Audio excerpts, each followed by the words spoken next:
Chapter 1068. It was fine if Li Dongliang wanted to teach someone a lesson. It wasn't a big deal, and he could still intervene. But this person was Mu Yaja's woman. Who was Mu Yaja? That was the crown prince with an extraordinary background in the capital. Even those in the underworld in the capital had to respect him to some extent. They couldn't wait to worship him, not to mention a mere bureau chief. He did not care how Mu Yaja's men had provoked Li Dongliang, nor did he care how they had formed a grudge against each other. Anyway, he only knew that in a power struggle, a smart person had to learn to protect himself. Otherwise, he wouldn't know how he died. However, even though he was annoyed with Li Dongliang, he couldn't be too harsh with his words. Thus, he restrained his anger and asked calmly, "Boss Li, why did you call me? What are you talking about that makes me confused? Wasn't that the girl I sent to you the last time? Why didn't you tell me before letting her go?" Listening to his irritable tone, it was obvious that he was furious. Bureau Chief Qian sighed and said unhappily, "Young Master Mu asked me for her. How could I not let her go?" Young Master Mu? Li Dongliang was stunned. Obviously, he didn't react. He heard Bureau Chief Qian mutter and changed the topic. "Boss Li, if you want me to work for you, it's definitely not a problem. But you can't push me into the fire pit." "What do you mean?" "Young Master Mu, which young Master Mu?" On the other end, Bureau Chief Qian rolled his eyes and asked him back, "In the capital, who else can take someone away from me and make me respectfully call him, young Master Mu?" But it was the truth. Bureau Chief Qian held a high position. The only person who could make him obediently let someone go was, Li Dongliang frowned. "Mu Yaja? Isn't that the crown prince?" Chief Qian still had a lingering fear when he mentioned his name. "It's not that I didn't dare to offend him, so I let him go." "What did young Master Mu's woman do to you?" Upon hearing the name, Mu Yaja, Li Dongliang's heart skipped a beat. However, even though he felt a chill in his heart, he still forced himself to maintain his composure. Isn't it that brat? What are you afraid of?" Chief Qian gasped in his heart. He thought that Li Dongliang was a frog in a well and did not know the gravity of the situation. He snorted and said, "Anyway, I'm at my wit's end. I don't dare to offend such a distinguished person as young Master Mu. I think you should find someone else." After hanging up the phone, Li Dongliang felt a chill in his heart. He sat on the bed in a daze for a long time, but he couldn't understand how this Xianxia was related to that crown prince again. He didn't expect Xianxia to really be Mu Yaja's woman. Moreover, she seemed to hold some weight. Mu Yaja's name was too resounding, but Li Dongliang did not know much about him. Just as he had said earlier, this big shot was famous, but very few people could find out about his background. Most people only knew that he was the distinguished entertainment tycoon in the capital, the crown prince of a financial magnate. However, just based on this title, he could sit high and mighty in the capital? Chapter 1069. Although he still hated Xianxia so much that he wanted to rush over to Mu Yaja and ask him for her, he only had the guts to think about it. He didn't have the guts to do it. Now that this woman had used some unknown means to hug this big tree, he couldn't do anything to her. At least for now, Li Dongliang could forget about having any thoughts of touching her. With some thoughts in his mind, Li Dongliang couldn't sleep well for the entire afternoon. He lay in bed and pondered for a long time, but he couldn't figure it out. In the afternoon, Sun Hua braced himself and went to the hospital again, hoping to ask for some mercy. He didn't disturb him for 2 days. First, he hoped that Li Dongliang could take advantage of these 2 days to vent his anger. Second, he couldn't sit still. Sun Hua didn't know where he heard the news that Li Dongliang was planning to deal with Xianxia. He had even drafted a complaint. It seemed that he was quite angry. He didn't want to be implicated. He was so flustered that he couldn't sleep well for 2 days. It had to be said that Universal Pictures was big, but it was just a small first-rate company. It relied on the models and actors under it to make a name for itself. However, the drama of promoting actors and actresses was very old-fashioned and despicable. It was nothing more than using the unspoken rules to get to the top, or relying on some scandals to get to the top. Relying on Li Dongliang, Universal Pictures got a big bargain. With many financial backers supporting them, there was really a celebrity who was promoted to a first-rate position. It also raised the company's reputation to a new level. It was widely rumored that Universal Pictures' current status was enough to compete with Huanyu. But was that really the case? It was an entertainment company. When the actors became popular, the company's reputation would naturally increase. It was nothing more than the principle of sharing glory together. However, in the fierce competition in Beijing's entertainment industry, the share it occupied was really insignificant. If they really compared it to Huanyu, they could crush Shang Yu with one finger. Sun Hua couldn't just watch himself fall. But he had to admit that he came at the wrong time. He knocked on the door of the ward. As soon as he walked in, Li Dongliang's eyes were about to pop out of their sockets. He shouted at him, "Damn it! You bastard, how dare you come here?" Sun Hua knew that he was in the wrong, but he felt that something was wrong. 2 days had passed, but this old thing's anger didn't seem to have subsided at all. He nodded with a smile on his face. No matter if it was a beating or a scolding, he would grit his teeth and endure it. Who didn't know how to act like a grandson? Yes, it's my fault. I'm not a thing. Please bear with it and calm down. Don't let your anger affect your health. Otherwise, the losses will outweigh the gains. The more Li Dongliang saw him smiling like this, the more he looked down on him. He was so angry that his mouth was almost crooked. He shouted, "Do I need you to teach me how to behave?" The smile on Sun Hua's face was extremely charming. "I wouldn't dare. I'm here to apologize to you." It would have been fine if Li Dongliang did not mention it, but the moment he did, Li Dongliang's teeth itched with hatred. He stretched out his index finger and wanted to poke the tip of Sun Hua's nose. He said angrily, "Sun Hua, let me ask you, what are your intentions?" "Huh? It's fine if you send other women to me, but how dare you touch young Master Mu's woman? You dare to send her to me, but I don't have the fortune to enjoy it." This caused Sun Hua to be confused. This Li Dongliang, this old fox, was very clear at the crucial moment. It was obvious that he had taken a fancy to Yun Shishir first, so he thought of a way to get her for him. Chapter 1070. Now that he had offended someone, he was pushing the blame to him. Young Master Mu. From Li Dongliang's tone, it seemed like young Master Mu had a powerful background.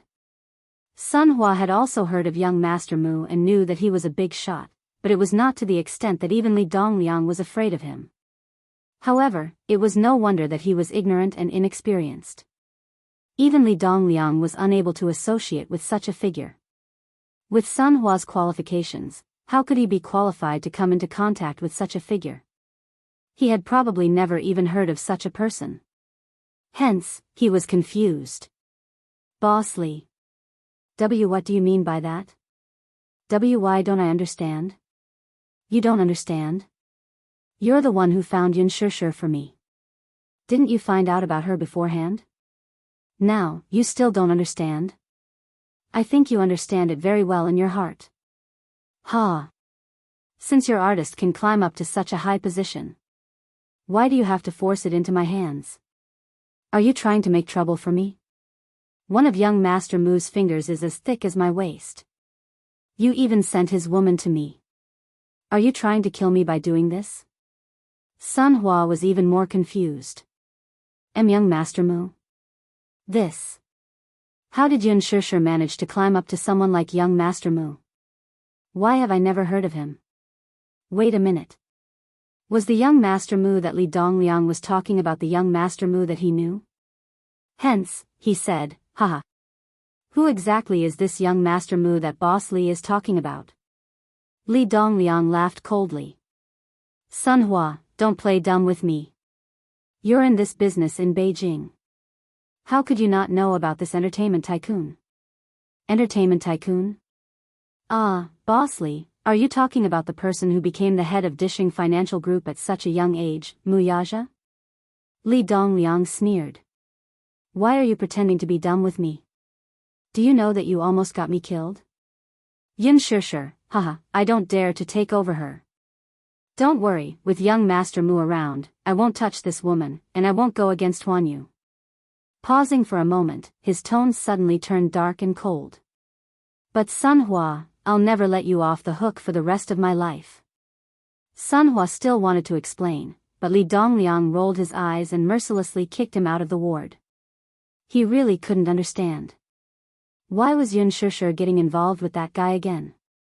Speaking of Li Dongliang, this old thing, he changed his attitude so quickly. Sun Hua scolded him harshly in his heart. Only then did he straighten his collar and leave the ward. Naturally, he had to investigate this matter thoroughly. The night was cold, and in the blink of an eye, it was already late at night. When Muyaja returned, he saw a painting of a living beauty.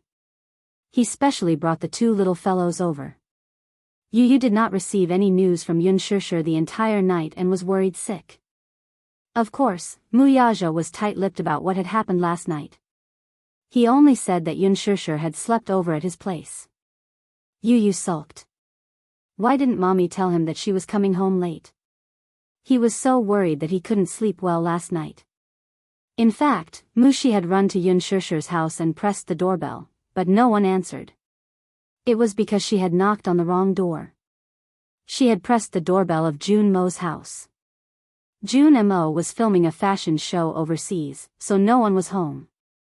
The night was too dark, and Yun Shishir's house was the same as Jun Mo's, so she had mistaken the door. This was a big mistake. Chapter 1071. Yun Shanshiryi's villa wasn't for sale yet. Muyaja's villa was undoubtedly the best in the area. It was designed in a classical garden style and was extremely beautiful. It was Xiao Yichen's first time here. As soon as he stepped into the villa, his little face was filled with amazement. He dragged Yu around for a tour. Yu was reluctant. He missed Yun Shishir, but he couldn't resist Xiao Yichen's coaxing and pestering. He handed the cooked porridge to Muyaja. This is the porridge I cooked for Mommy. You must feed it to Mommy personally.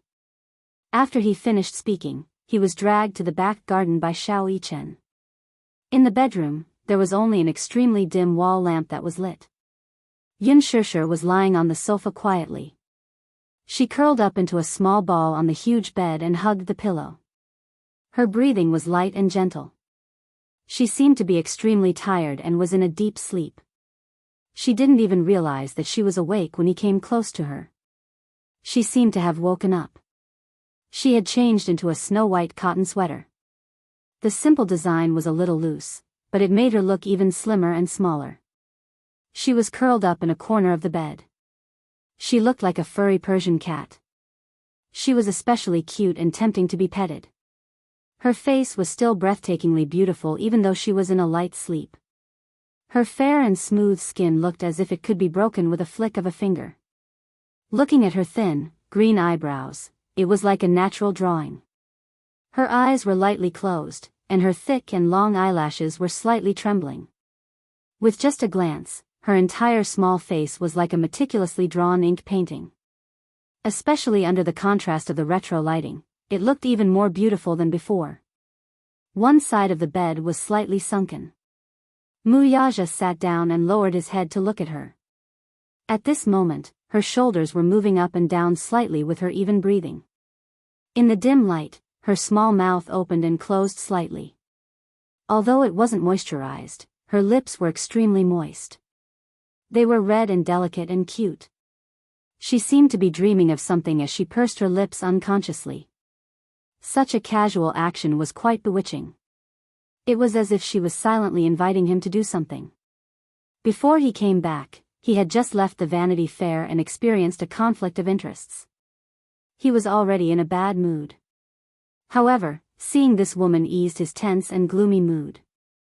At least he didn't feel so frustrated anymore. Reaching out his hand, his slender fingers gently caressed her lips.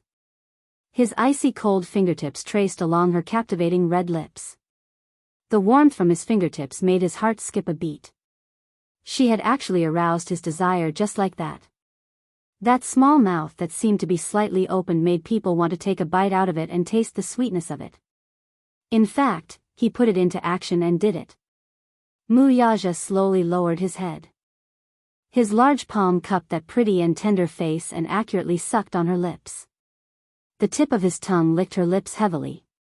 While she was unconscious, he invaded her lips and wantonly engulfed her in a sweet maze. The fragrance was so beautiful that he couldn't help but feel a little lost. Their charming and gentle breaths were so intimate that it couldn't be any more intimate. In the dream, she seemed to be aware of his aggressive actions and groaned in dissatisfaction. Chapter 1072. He almost couldn't control himself. He couldn't wait to take her directly and mercilessly take off all the clothes on her body. Then he entered her fiercely and wildly, wantonly admiring the rosy red on her face. He didn't know why, but he suddenly remembered that night 7 years ago. It was a carefree and unrestrained night. His ears seemed to vaguely echo with her heavy breathing and that sexy and coquettish moan. It had to be said that her voice was extremely beautiful, especially on the bed. That voice almost turned him into a beast and swallowed her alive. This kiss was even more uncontrollable. The man's tall body pressed down on her body. Coupled with such a deep and passionate kiss, she suddenly woke up from her dream. Xianxia opened her eyes in a daze and felt the slightly heavy weight on her body. After a moment of confusion, she seemed to be a little confused from sleep and couldn't figure out where she was. However, when she gradually regained her consciousness, she suddenly opened her eyes. It didn't matter if she didn't open her eyes. The moment she opened her eyes, she saw that handsome face close by and felt that ambiguous and hot breath on her lips. She suddenly reacted. "You're back." Wuxia made an N sound and pressed down on her body, but was unwilling to get up. Xianxia coquettishly moved away from him. Wherever his breath passed, the pores on her skin couldn't help but shrink. Her hand subconsciously pushed his shoulders, but suddenly he lazily raised his eyes. Under the shadows, those deep black pupils were endless. His long and narrow eyes were slightly narrowed, and the bottom of his eyes was dyed with a few traces of dark desire. The desire hidden in the depths of his eyes was already indescribable. They were so close to each other that she could feel a slight change in his body. "Wuxia, you." Xianxia was embarrassed and angry. This man, how could he, be so energetic? "Get up. Get up. You're hurting me," she muttered. Wuxia curled his lips and fiercely pushed down the dark desire in his lower abdomen. He kissed the corner of her lips, and only then was he willing to get up. Xianxia suddenly thought of something and asked nervously, "Wuxia, will I go to jail?" Wuxia cast a sidelong glance at her and poked her head with his slender fingers. "What are you thinking about all day long in that little head of yours?" I'm scared," Wuxia glared at her. "You know how to be scared too." He thought that she was not afraid of anything at all. He didn't expect that there would be times when she was scared. Xianxia took a while to react.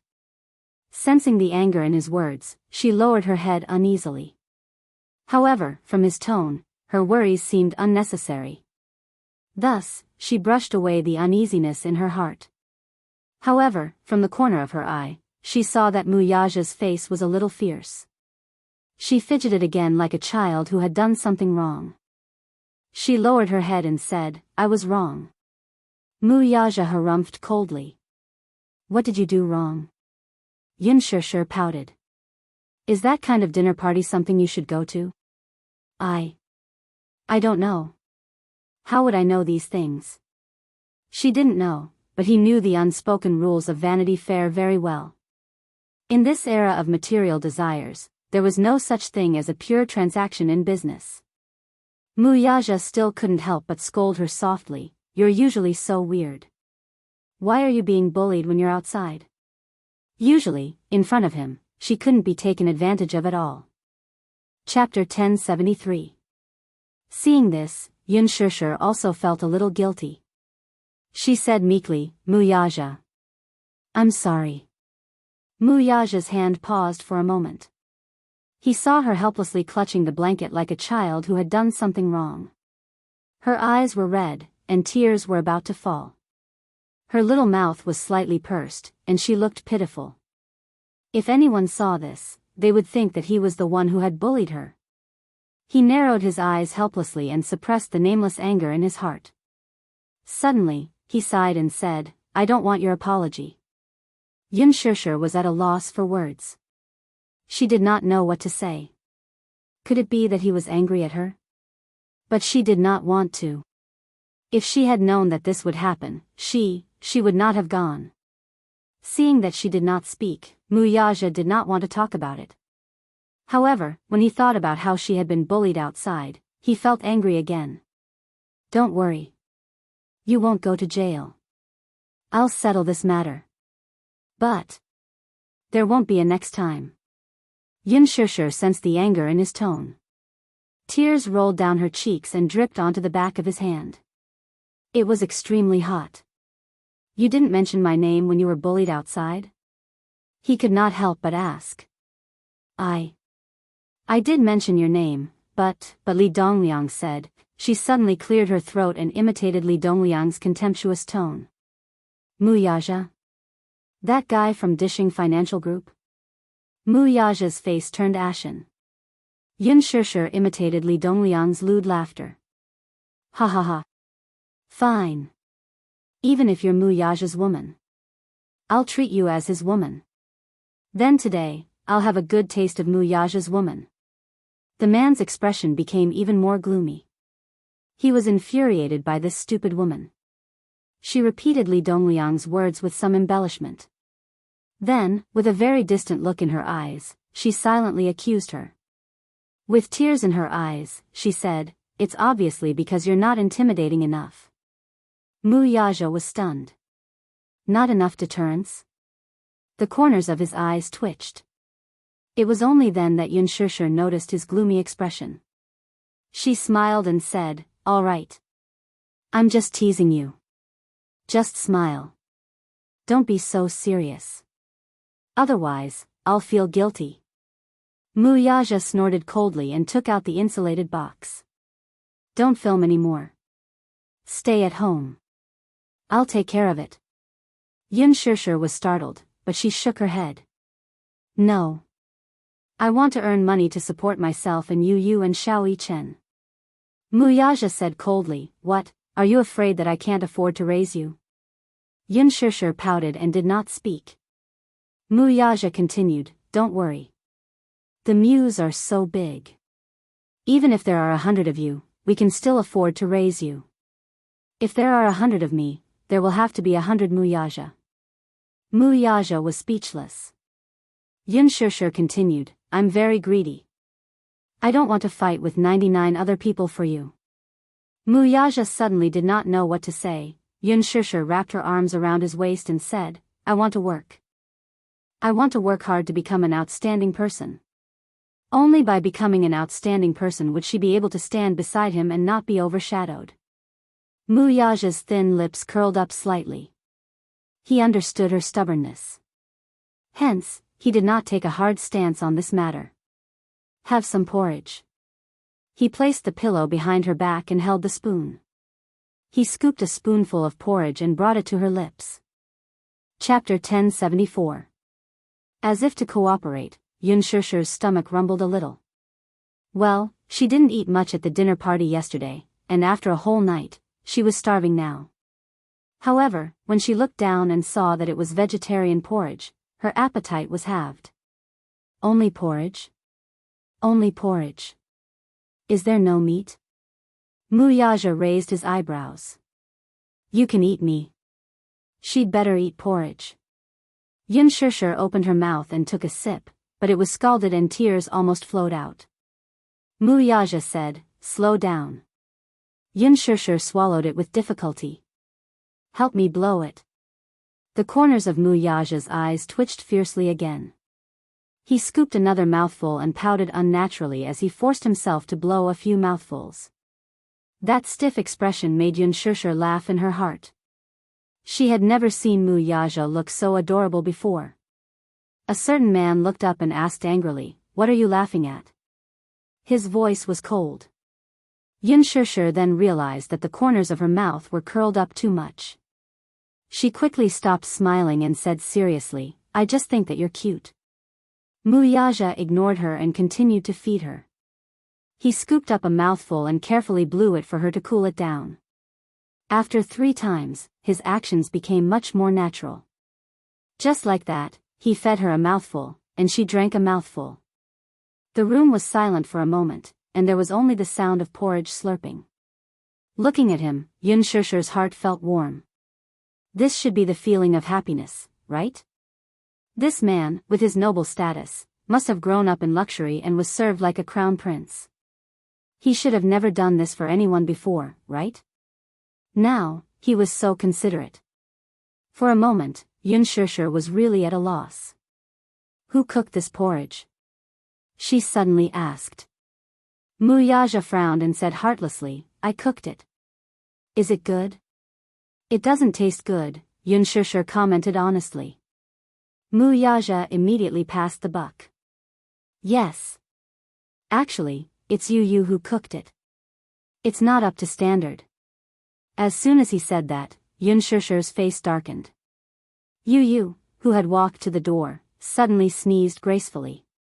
He opened the door and saw Wuxia holding a thermos bowl and feeding Xianxia porridge.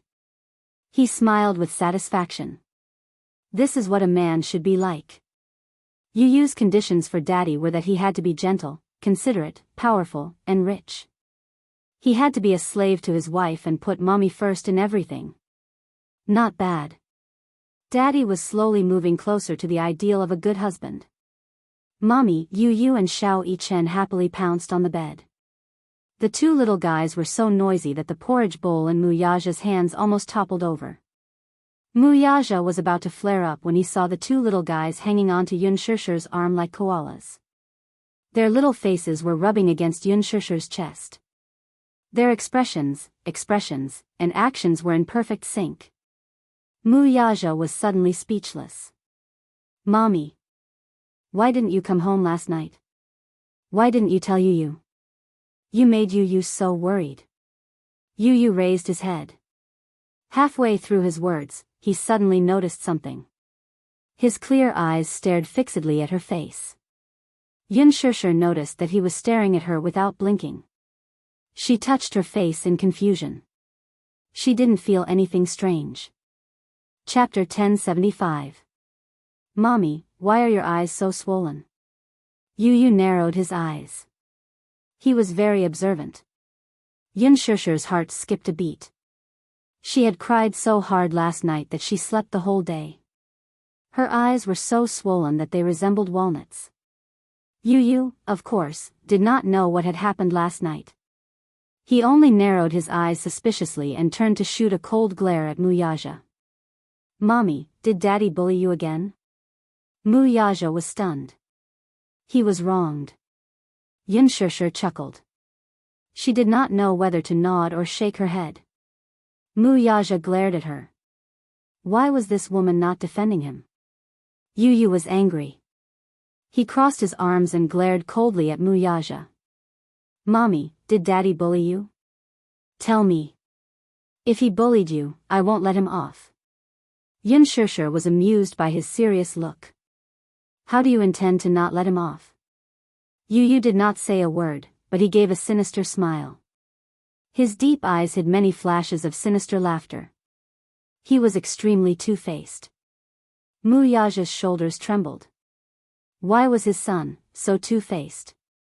He suddenly thought of Lu Jingtian's incident. He did not need to think about it to know who was behind it. Initially, he suspected that it was Yu's doing, so he went to find the little lad and asked him about it. Yu admitted it frankly. Wuxia immediately realized that his son was more ruthless than him. He was still so young, yet he already had such a ruthless iron fist. What would happen when he grew up? What did Yu say?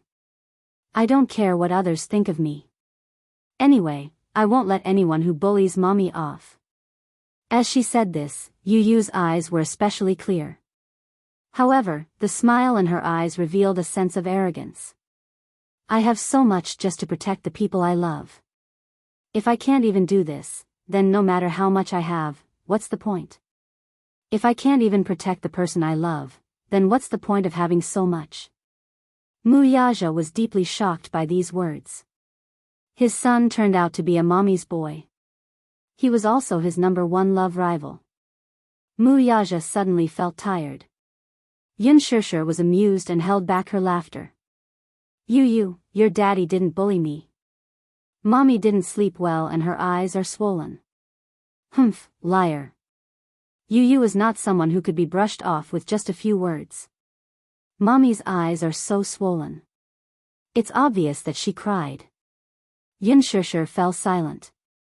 Baby, do you have to be so observant? Tell me, did daddy bully mommy? Yu asked again. Xianxia fell silent. No. Yu shot Wuxia another glare. Wuxia felt that he was unjustly implicated. Xianxia looked at the silent confrontation between father and son. She did not know whether to laugh or cry. All right. It's so late. Stop fooling around. Let's go to bed. At night, Wuxia sat in the study. Minyu sent him 2 secretly taken photos. One of them was a photo of Xianxia being dragged out of the hotel by Li Dongliang. Even though they knew what was going on, just by looking at the photo, which was secretly taken from this angle, the two of them seemed to be pulling at each other, entangling each other. The photo clearly captured Xianxia's facial features. However, because of the angle and the photo taken, the two of them looked ambiguous and entangled. Chapter 1076. These 2 photos were secretly taken by the paparazzi. It was said that the paparazzi originally wanted to upload these 2 photos online. Without a doubt, if these 2 photos were uploaded online, it would definitely cause an uproar. Xianxia accompanied her to dinner and used the unspoken rules to get a role. Whether it was true or not, a scandal about the unspoken rules would cause immeasurable damage to an artist. Especially in terms of popularity. Take Tang Yu for example. After the unspoken rules were exposed, she was banned by Huanyu and her contract was terminated. Her popularity hit rock bottom, and all her endorsements were cancelled. She even had to pay a huge penalty for breaching her contract. Now, she could only take on some web dramas to maintain her pitiful exposure. There was even a rumor about her not long ago. Although that was Tang Yu's last-ditch attempt to hype herself up, her life was indeed not easy after the unspoken rules were exposed. She had to pay a huge penalty for breaching her contract. Because of the series of negative news after the unspoken rules were exposed, all the advertisers asked for a penalty for breaching their contracts. Now, she was heavily in debt. She even had to put down her pride and status some time ago and negotiate a contract with a Hong Kong crew for a pornographic film. What kind of situation was she in? She even accepted a pornographic film. It seemed that Tang Yu was living a miserable life. Moreover, a new starlet like Xianxia couldn't be tainted at all. If she was involved in scandals like the unspoken rules when her career was on the rise, it would definitely have a huge impact. If these 2 photos were uploaded online, Qingguang Entertainment would definitely take advantage of this loophole and use the popularity of Xianxia to stir up public opinion and create rumors that Xianxia stole Lin Ji's role through the unspoken rules. Xianxia's popularity was on the rise now. She had a lot of film offers, and many advertising companies targeted her pure aura and proposed to work with her. Qin Zhou had just accepted 3 cosmetics endorsements for her. They were all international luxury brands. Qin Zhou had even negotiated a 7-figure endorsement deal for her. For a newcomer who had just debuted, this was an astronomical sum. It was very impressive, and many people were jealous. There was a lot of trouble when one was popular. After the incident, Huanyu sent people to investigate all the people who had attended the dinner that day. All the photos of Xianxia were deleted from their phones. However, there were still fish that escaped the net. The reporter was just about to upload the photos he had secretly taken online. Fortunately, the website he had uploaded them to was Huanyu's #1 media portal. Therefore, The photos he had uploaded were stopped by the website's technical department during the review stage. When Min Yu heard the news, he contacted the reporter and offered a high price for the photos. Strangely, the reporter refused to sell it. Min Yu couldn't help but feel suspicious. The price he quoted wasn't low, but the reporter refused to budge. Could it be that these photos were taken by someone behind the scenes? But if he refused to sell, did Min Yu have no other choice? Refusing a toast only to drink a forfeit. Soon, he was to be detained for 24 hours. During this period, Min Yu used some tricks to get him to submit. He handed over the negatives and signed the agreement. Only then did Min Yu let him go. As soon as the reporter was released, he called his financial backer and said that Huan Yu had sent people to confiscate his camera and negatives. Chapter 1077. The reporter felt very aggrieved. He had received a hefty reward, but she had also taken the photos, had she not? Huan Yu had offered a high price to buy them out. The price was even several times higher than the reward given to him by his sugar daddy. It was already very generous of him not to sell them. As for the photos and negatives being confiscated, that was something he could not do anything about. Huan Yu was supporting Yun Shishir, and they would eliminate any public opinion that was slightly unfavorable to her. He had suffered a lot in the police station and could not take it anymore, so he gave in. The sugar daddy could not take it anymore. This was a classic case of losing the bait and losing the bait. He hung up the phone angrily. However, this was all for another day. Wuxia looked at the two photos and pondered for a moment. To be safe, he ordered Min Yu to destroy both photos and negatives to prevent them from leaking out. Min Yu immediately did as he was told. Boss, Li Dongliang will be discharged the day after tomorrow. What do you plan to do? Keep a close eye on him. Okay. On the other end. Song residence. When Song Enya learned that the photos had been confiscated by Huan Yu, she threw her phone to the ground in exasperation and sat on the sofa with a furious expression. Song Yunxi, who was beside her, saw her exasperated look and could not help but tease, "What's wrong?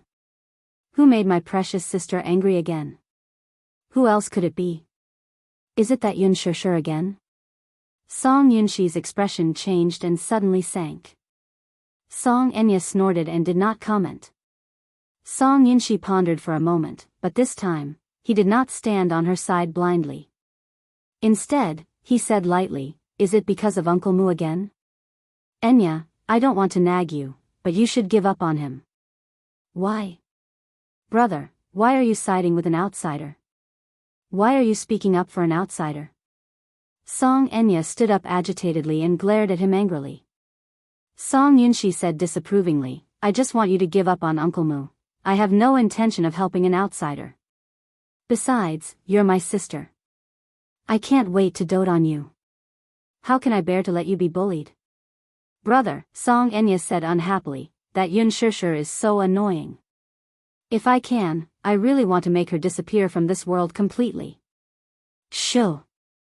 Song Yunxi was shocked. She immediately covered her mouth and glared at her. "Are you crazy? How could such words be spoken so carelessly? Mom and Dad are here. If they hear you, you'll be in big trouble." "That's the truth." Song Enya refused to admit it. "Who asked her to be so shameless as to snatch Brother Mu from me? You only talk about Brother Mu all day long. I don't know what's so good about him that you miss him so much." Song Yunxi's words sounded sour. Song Enya gloomily replied, "Brother, do you know? This Yun Shishir was really despicable. Huan Yu was so supportive of her, yet she still shamelessly went to a dinner party. Wasn't this the unspoken rule? The paparazzi secretly took photos of her and her dinner party, but they were confiscated by Huan Yu. Yun Shishir is just a small artiste. Why does Brother Mu spoil her so much? She even had a meal with a big boss. It's obvious that she's betraying Brother Mu. Doesn't he care?" Song Yunxi raised an eyebrow. "Things may not be what you see." "Then what is it?" Song Enya sneered. "There's a saying that goes, what you hear is false, but seeing is believing. The photos were clearly taken. Does this Yun Shishir still want to deny it? Chapter 1078. She had hired the paparazzi to secretly take photos of Yun Shishir. Originally, she wanted to catch some of her scandals and release them to the public. It would be best if Brother Mu could see this woman's dirty face clearly. However, when she finally got her hands on the photos, Huan Yu actually deleted them. It was even possible that Brother Mu had secretly instructed them to do so. How could she not be angry? She was simply about to die from anger. No, she was about to go crazy from anger.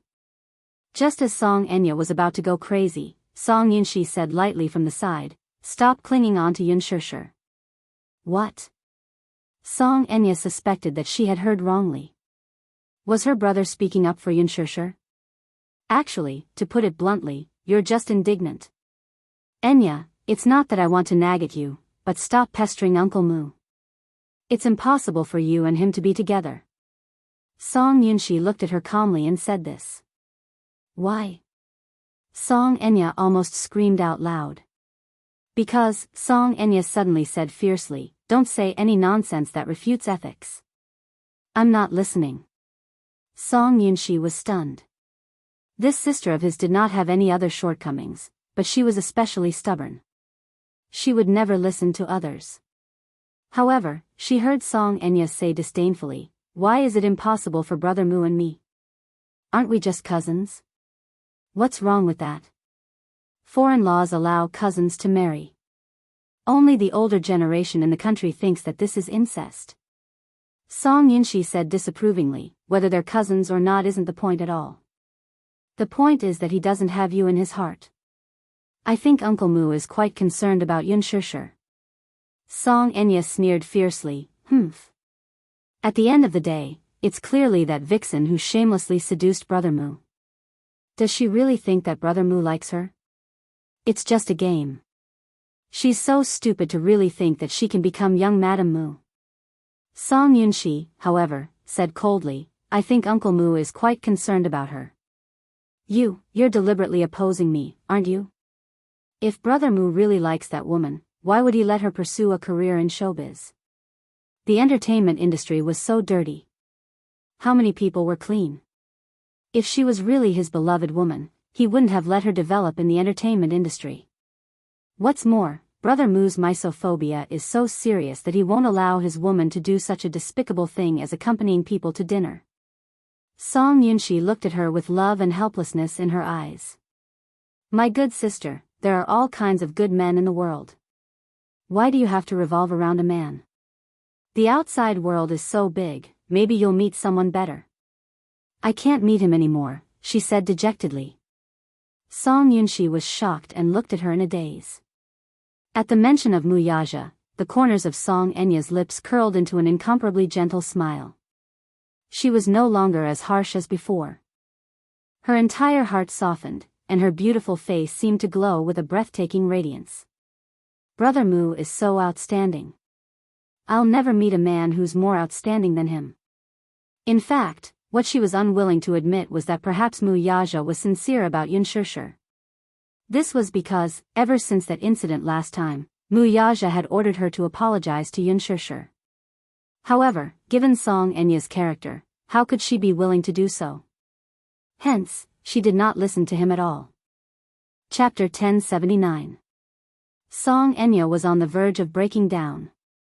There were even a few times when she personally went to the entrance of the CEO's office in Dishing Building to block him. When he opened the door and saw her, he treated her like air and walked around her without even looking at her. She chased after him, but Wuxia entered the elevator as if there was no one there, closed the door, and left her standing there. Song Enya was desperate and embarrassed. Did she really have to apologize to Yun Shishir personally before he would forgive her? Would he only talk to her? How could he be so cruel? How could he force her to such a state for a woman? She had been with him for more than 10 years. What was Yun Shishir to him? Could it be that her many years of relationship with Brother Mu could not compare to Yun Shishir? Was Brother Mu willing to use all means to protect Yun Shishir? It would be hypocritical to say that she was not jealous.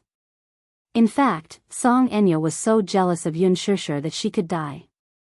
At the thought of how the man, whom she could only dream of, doted on her so much, her heart burned with jealousy. It was extremely unbearable. Song Enya said, Yun Shishir isn't sincere to Brother Mu. She's with Brother Mu only because she has her eyes on his net worth of billions. Brother Mu, think about it. Brother Mu is the only heir of the Mu group. In the future, he'll be the head of the Mu family. Just based on this point alone, many women would flock to Brother Mu. Oh. Is that so? Song Yunxi expressed some doubts. In fact, although he did not know much about Yun Shishir, he had met her once before.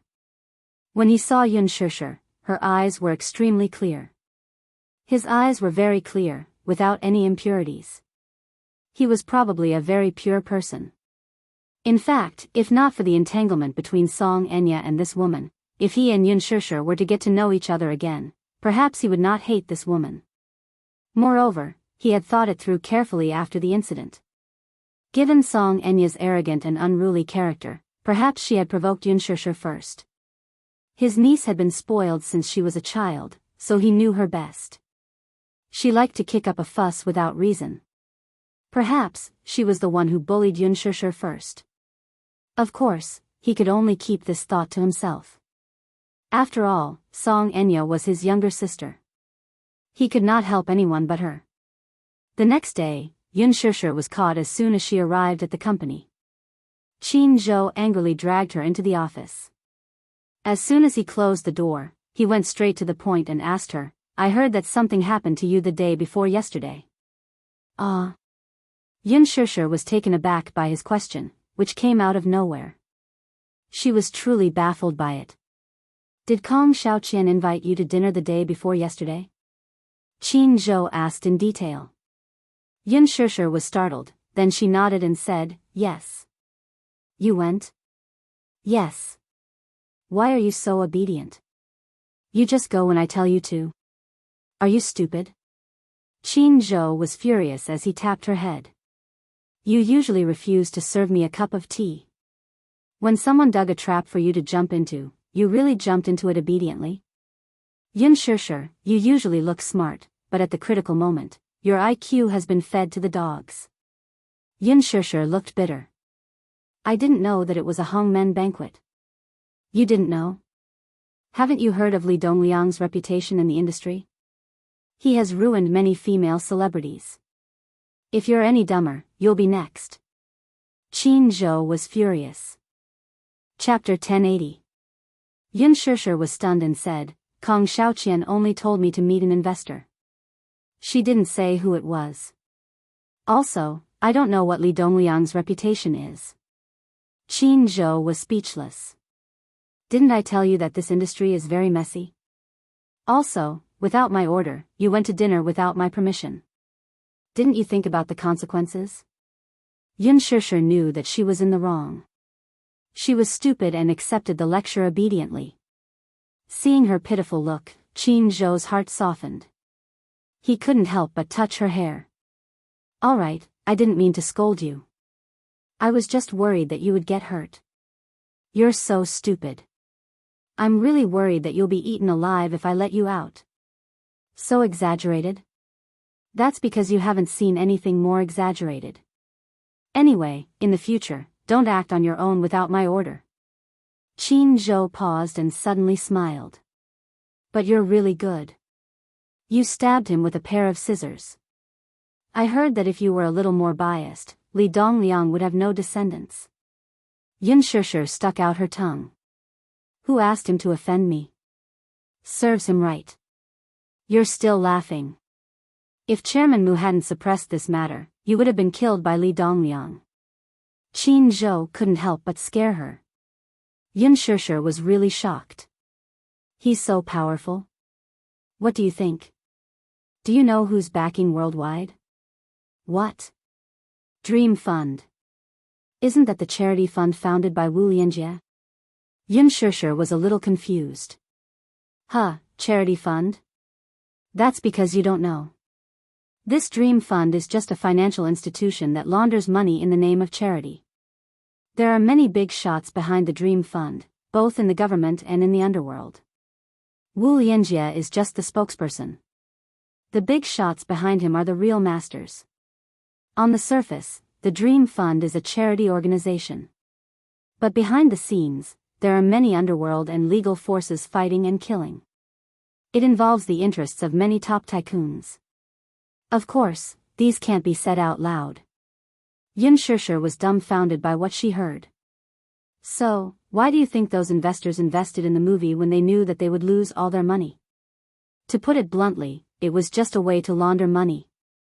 It's nothing more than washing black into white, Qin Zhou added. Xianxia was completely speechless. It turned out that there were so many benefits involved. Be careful. This circle isn't as simple as you think. Dreams are just dreams, but reality is cruel. Xianxia asked nervously, what happened next? Not much. No matter how unreasonable Li Dongliang is, he still has to give face to Chairman Mu. That's why the matter has been suppressed. Li Dongliang didn't want to pursue this matter any further. This didn't mean that Mu Yaja would give up just like that. After this incident, Kong Xiaoqian was fired from her position at Huanyu. Disheng was also following up on the acquisition of the Kong Consortium. It could be said that Kong Xiaoqian had tried to steal a chicken only to end up losing the rice used to lure it. She had paid a terrible price. Because she had touched someone she shouldn't have. Of course, you're lucky to have profited from a disaster. Who knows, maybe the female lead role of Lin Ji will fall on your shoulders. Xianxia raised her eyebrows. You mean the female lead of Lethal Beauty? Emichim. I'll fight for it with you. Who knows, there might be a chance. Qin Zhou looked very excited. However, Xianxia suddenly poured cold water on him. Forget it. Since Lin Ji has already been decided internally, there's no need to fight for anything. Chapter 1081. Why? Are you stupid? I'm giving you this role for free. Don't you want it? No, I don't want it. I want to play the second female lead. I've read the script carefully. Qin Chang'e is a tragic character. It's quite interesting. It should be a good role to hone my acting skills. Qin Zhou rolled his eyes. Xianxia smiled and said frankly, I like challenging roles. Qin Zhou did not know whether to laugh or cry. You don't want to play a good role, and you want to play a villain? Do you know that this role is a typical evil supporting female lead? It's not a good role. Are you sure you want to play it? It's rare to find a challenging role. Just let me play it. Xianxia winked at him. Qin Zhou could not do anything about it. Okay, then I'll go and finalize this with Director Gu in the afternoon. Once it's settled, don't regret it. Thus, the matter was settled. That day, Li Dongliang was discharged from the hospital. He had been living in fear for the past few days in the hospital. He was constantly worried that he had offended young Master Mu. He did not know what would happen next. Although he had some power behind him, they were all connected by interests. No one would risk offending Disheng Financial Group for him. Just as he was so scared, he received a chilling invitation the moment he was discharged from the hospital. It was said that Mu Yaja had set up a banquet at Yongya private clubhouse to treat him, saying that he wanted to apologize to him. Apologize? Did he hear it wrong? He had almost slept with his woman, and now he wanted to apologize to him? It must be the other way around. However, Mu Yaja's men said that Li Dongliang had been hurt so badly that he should do something. Although it felt strange, Li Dongliang did not dare to refuse the invitation. How would he dare to refuse Mu Yaja? Thus, he hurried to the banquet. As soon as he arrived at the private room, he found that the original cast who had attended the banquet that day were all there. A few of them were famous producers, and a few were investors. Even Sun Hua was there. Li Dongliang looked around and felt that this banquet was not as simple as it seemed. Was it a Hongmen banquet? With this suspicion, he turned around and wanted to retreat. Just as she turned around and lifted her leg, she bumped into Mu Yaja, who had just entered the room. When Wuxia walked in and his tall figure appeared in the room, the large living room suddenly became extremely narrow. He was tall and straight. When he stood next to Li Dongliang, the difference in height was obvious. He was wearing a dark red shirt today, which made his handsome face look even more seductive.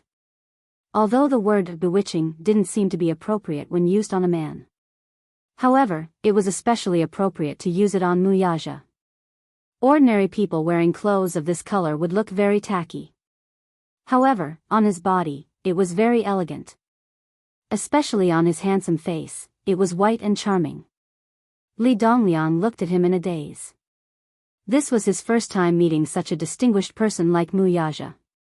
When he thought about what had happened a few days ago, he felt an inexplicable sigh in his heart. When Wuxia saw him, a sly smile appeared on his cold face. His good-looking eyebrows raised slightly. What's wrong? You're leaving? Moo. Chairman Moo. You're here. I was wondering if I should go to the door to welcome you. Li Dongliang explained, breaking out in cold sweat. Wuxia smiled coldly. There's no need. You're injured. Sit down first. Chapter 1082. Minyu, who was standing next to Wuxia, could not help but snicker. Minyu's eyes lit up at the thought of the upcoming show. He was a little excited. Wuxia glanced at him coldly from the corner of his eyes. Minyu immediately calmed himself down and returned to his expressionless face. As Wuxia sat down at the table, everyone looked at each other. They felt that the atmosphere was particularly solemn, and they were very cautious. In the past, when the show started, there would be all kinds of chatter. However, now that Wuxia was there, these people were unbelievably quiet. No one dared to be the first to speak. Wuxia ordered a bottle of Chateau Lafite. He looked around and a devilish smile appeared on his handsome face. Why aren't you talking? Young Master Mu, why are you suddenly hosting a banquet today? An investor at the side asked carefully. I invited all of you to come and play a game. Wuxia's words were concise, but his thin lips were faintly revealed in a hair-raising arc. It was a half-smile. The weather was still a little hot.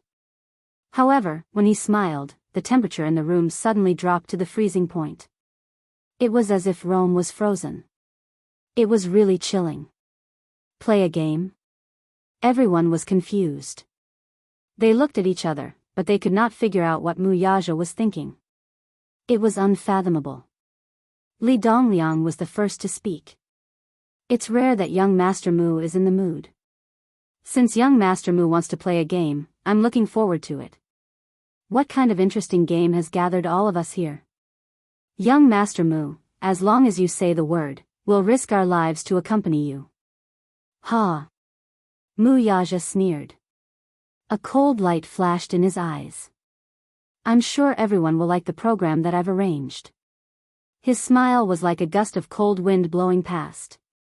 Everyone was shivering from the cold. Some people were really not suited to smile. Especially Wuxia. It had to be known that his face was usually cold and unsmiling. But now, when he smiled, it was cold and threatening. Although there was a sense of asceticism in it, when it fell into the eyes of the guilty crowd, they felt that there was something sinister about this smile. Cold man. At first, when they received the invitation, everyone was worried. They felt that something bad was going to happen. Sun Hua, in particular, felt extremely guilty. Logically speaking, a small fry like him shouldn't be invited by Wuxia personally. Looking at it now, he had a feeling that they were not here with good intentions. They had also heard that Yun Shishir was Wuxia's woman. Could it be that this was really a trap? Was Wuxia planning to get back at her? The waiter opened the bottle of wine and poured wine for everyone. Wuxia raised the wine glass in his hand. Everyone immediately stood up in fear and trepidation. One after another, they made a toast and downed the dry red wine in the glass in one gulp. Li Dongliang looked at Wuxia's expression and fidgeted uneasily. After a long period of silence at the banquet, he suddenly felt a little uneasy. Young Master Mu, what program did you prepare? What's the hurry? Mu Yaja glanced at him from the corner of his eyes. Then, he clapped his hands lightly. Soon, a group of people in black suits rushed into the private room. At the same time, they locked the door of the private room. The huge private room seemed to have become a cage that was hard to escape from. Mu Yaja suddenly stood up slowly. He walked to Li Dongliang's side and bent down slightly. Chapter 1083. I heard that Mr. Li likes to play with women. Li Dongliang opened his mouth as beads of cold sweat rolled down his forehead. Haha. You must be joking, Mr. Mu. Men like to have some fun. I'm sure Mr. Li will like the next program. Then, he turned around and sat down on the sofa gracefully. He crossed his legs and rested his chin on one hand. His expression returned to its usual coldness. A terrifying aura was emitted from his body. It was a dark, gloomy, and cold aura that filled every corner of the room. It was chilling. Tonight, I've arranged a special program for Mr. Li and Mr. Sunday. Then, he glanced at Minyu coldly. Minyu took the hint and raised his head to signal him with a glance.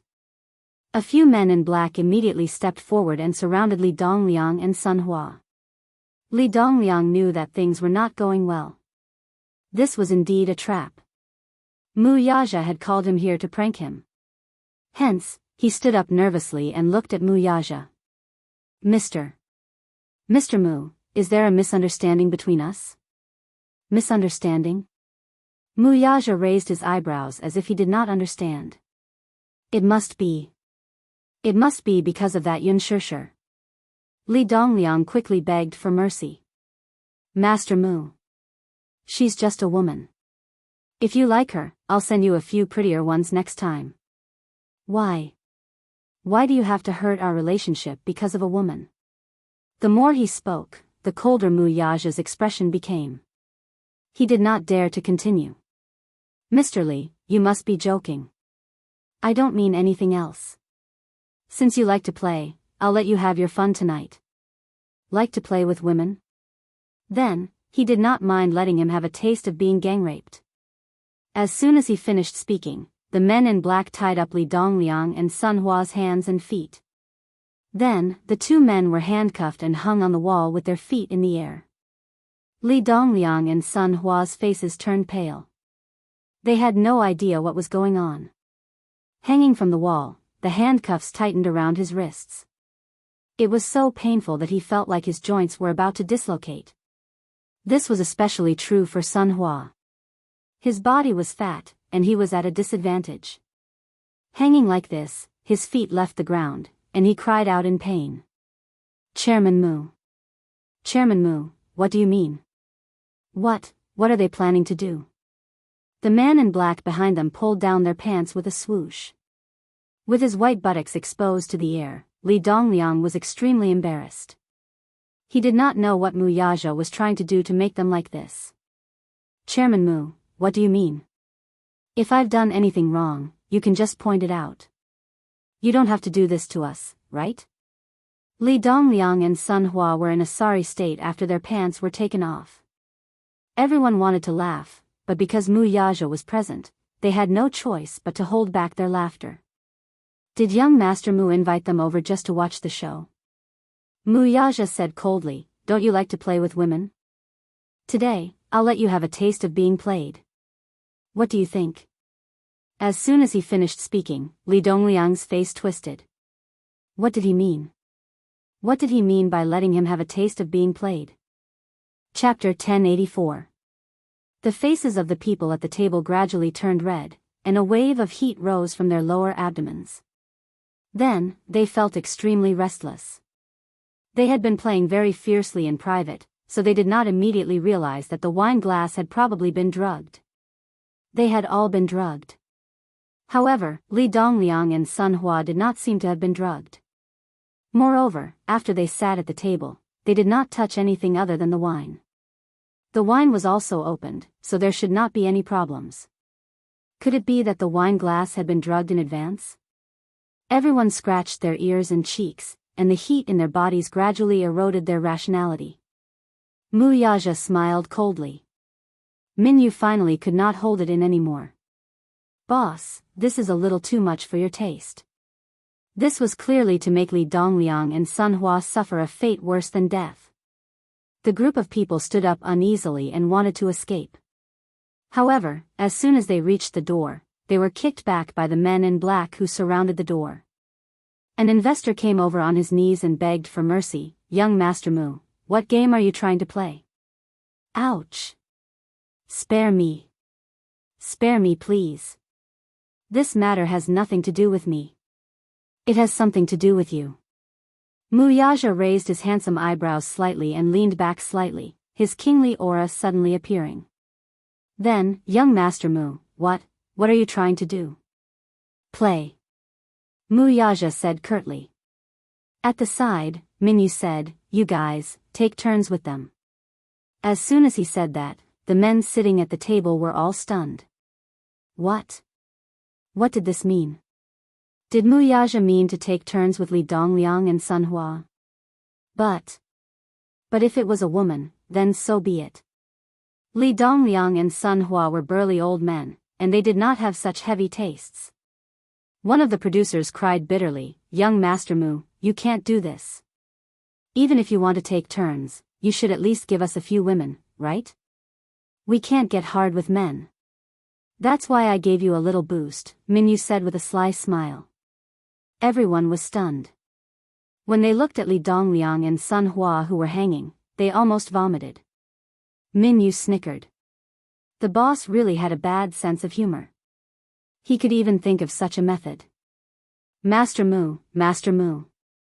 Please let me go. I was wrong, I really know I was wrong.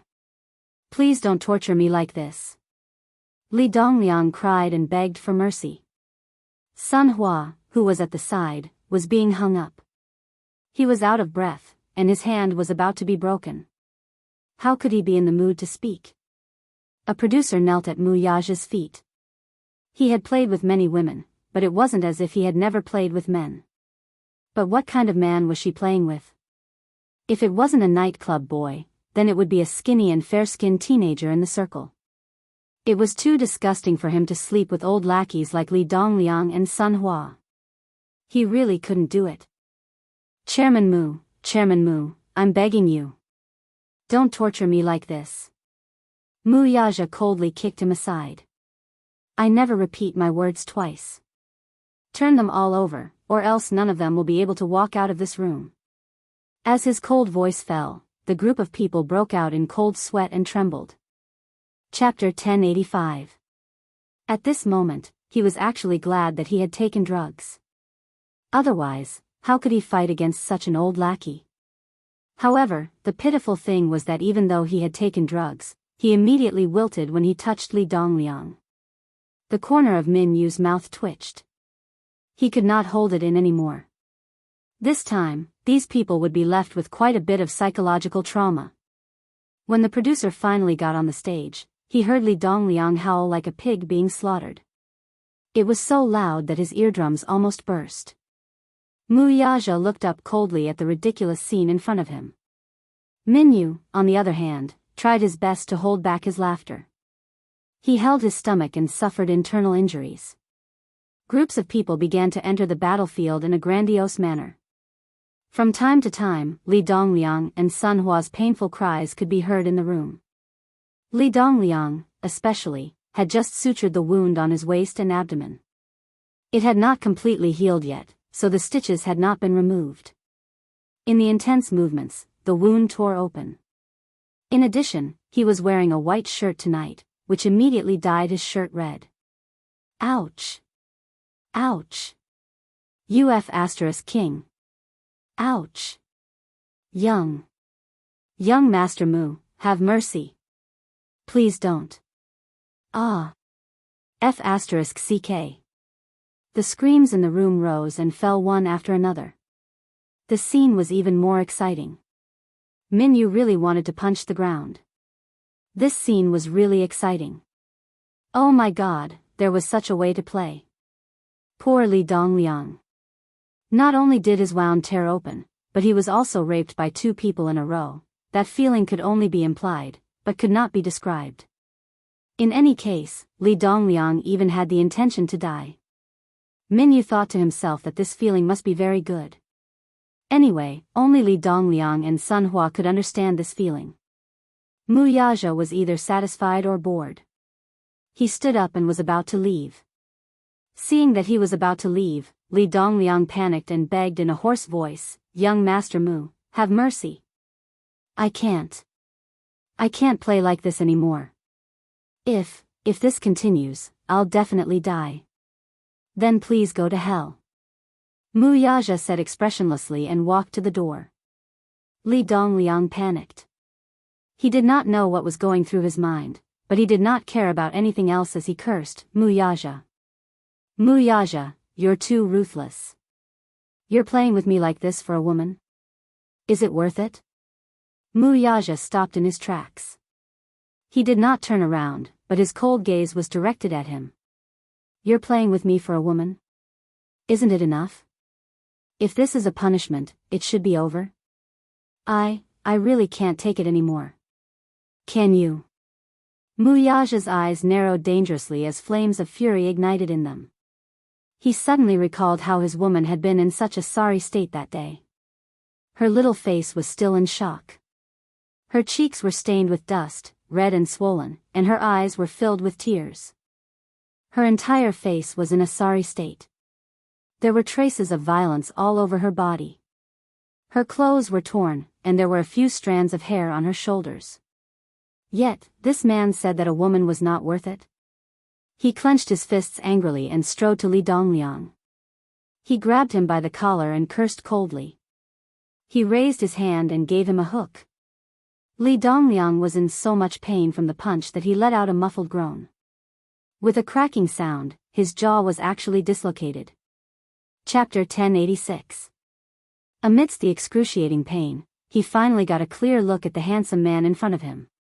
That fierce and cold expression, that pair of eyes that were as sharp as swords, almost scared his soul out of his body. Mu Yaja's expression was as fierce as a dark emperor. He grabbed him and said, "Li Dongliang. This is considered a light punishment. You deserve to die." After saying that, he lifted his leg and kicked him in the chest, causing him to fall to the ground. Then, he stepped on his shoulder mercilessly and sneered coldly, "How bold are you that you even dare to touch my woman?" The more he thought about it, the angrier he got. He exerted some force on his foot and Li Dongliang wailed in pain. He cried and begged, "Young Master Mu, please have mercy on me. Please have mercy." Mu Yaja looked down at him from above and snorted coldly. He wanted to kill him, but he was still hoping that he would show him some mercy. What a fool's dream. Li Dongliang looked at that cold and determined expression and felt a chill run down his spine. He couldn't understand why Mu Yaja would treat him like this for a woman. "Young Master Mu. I really didn't know that she was your woman. I didn't get my hands on her, did I?" Mu Yaja bent down calmly. His eyes narrowed as he pulled out a gun from his waist and pressed it against Li Dongliang's forehead. His cold voice was like that of an Azura. "Li Dongliang, you make me feel dirty just by looking at you." The pitch-black hole was right between his eyebrows, and the cold texture was so real. The man pulled the safety off coldly. It was like a note of death, pressing on Li Dongliang's heartstrings. Li Dongliang was scared out of his wits. A gun. Oh my God, this man was carrying a gun with him. He didn't have time to think. He was scared out of his wits as he looked at Mu Yaja fearfully. In the face of death, he tore off all his disguises. This man finally revealed his ugly nature. He pleaded with tears and snot, "Young Master Mu, what did I say wrong? Just pretend you didn't hear it. Don't kill me. Don't kill me. Don't." He carefully looked at Mu Yaja's expression, afraid that Mu Yaja would shoot him if he didn't like it. In extreme shock, he shuddered and lost control of his bladder. Mu Yaja's lips turned cold as he watched the man's ugly behavior. Just as his finger was about to pull the trigger. Minyu grabbed his hand. "Boss, calm down. Mu Yaja was stunned. Then, he took a deep breath and put the gun away. These were troubled times. It was better to avoid trouble. Mu Yaja coldly stated, "You're not allowed to leave until you're done with your turn tonight." Min Yu's lips twitched. Mu Yaja gave him a sideways glance. "Why don't you do it?" Of Min. How disgusting. If he was forced to do it with them, he might be traumatized and have erectile dysfunction from fear. And Li. What was left was the official start. As for what happened next, it was needless to say. Anyway, it was very, very tragic. The next day, Li Dongliang was sent to the hospital again. Of course, Sun Hua was with him. Sun Hua was also very miserable. According to the doctor, it was very, very tragic. This was probably the most serious injury to the anus he had seen in his many years of medical practice. Chapter 1087. How was there a word to describe it? He was insane. Anyway, that poor doctor didn't eat that day. He couldn't eat. Disgusting, this incident even made the headlines on a certain media website. 2 men took part in lewd party and were gang raped by more than 10 people. However, this was a story for another day. When Mu Yaja returned home, it was already very late. He walked into the bedroom and glanced at the bed. Yun Shishir was lying on her side and had already fallen asleep. He walked to the bedside and sat down. He raised his hand and slowly caressed her jade-like face.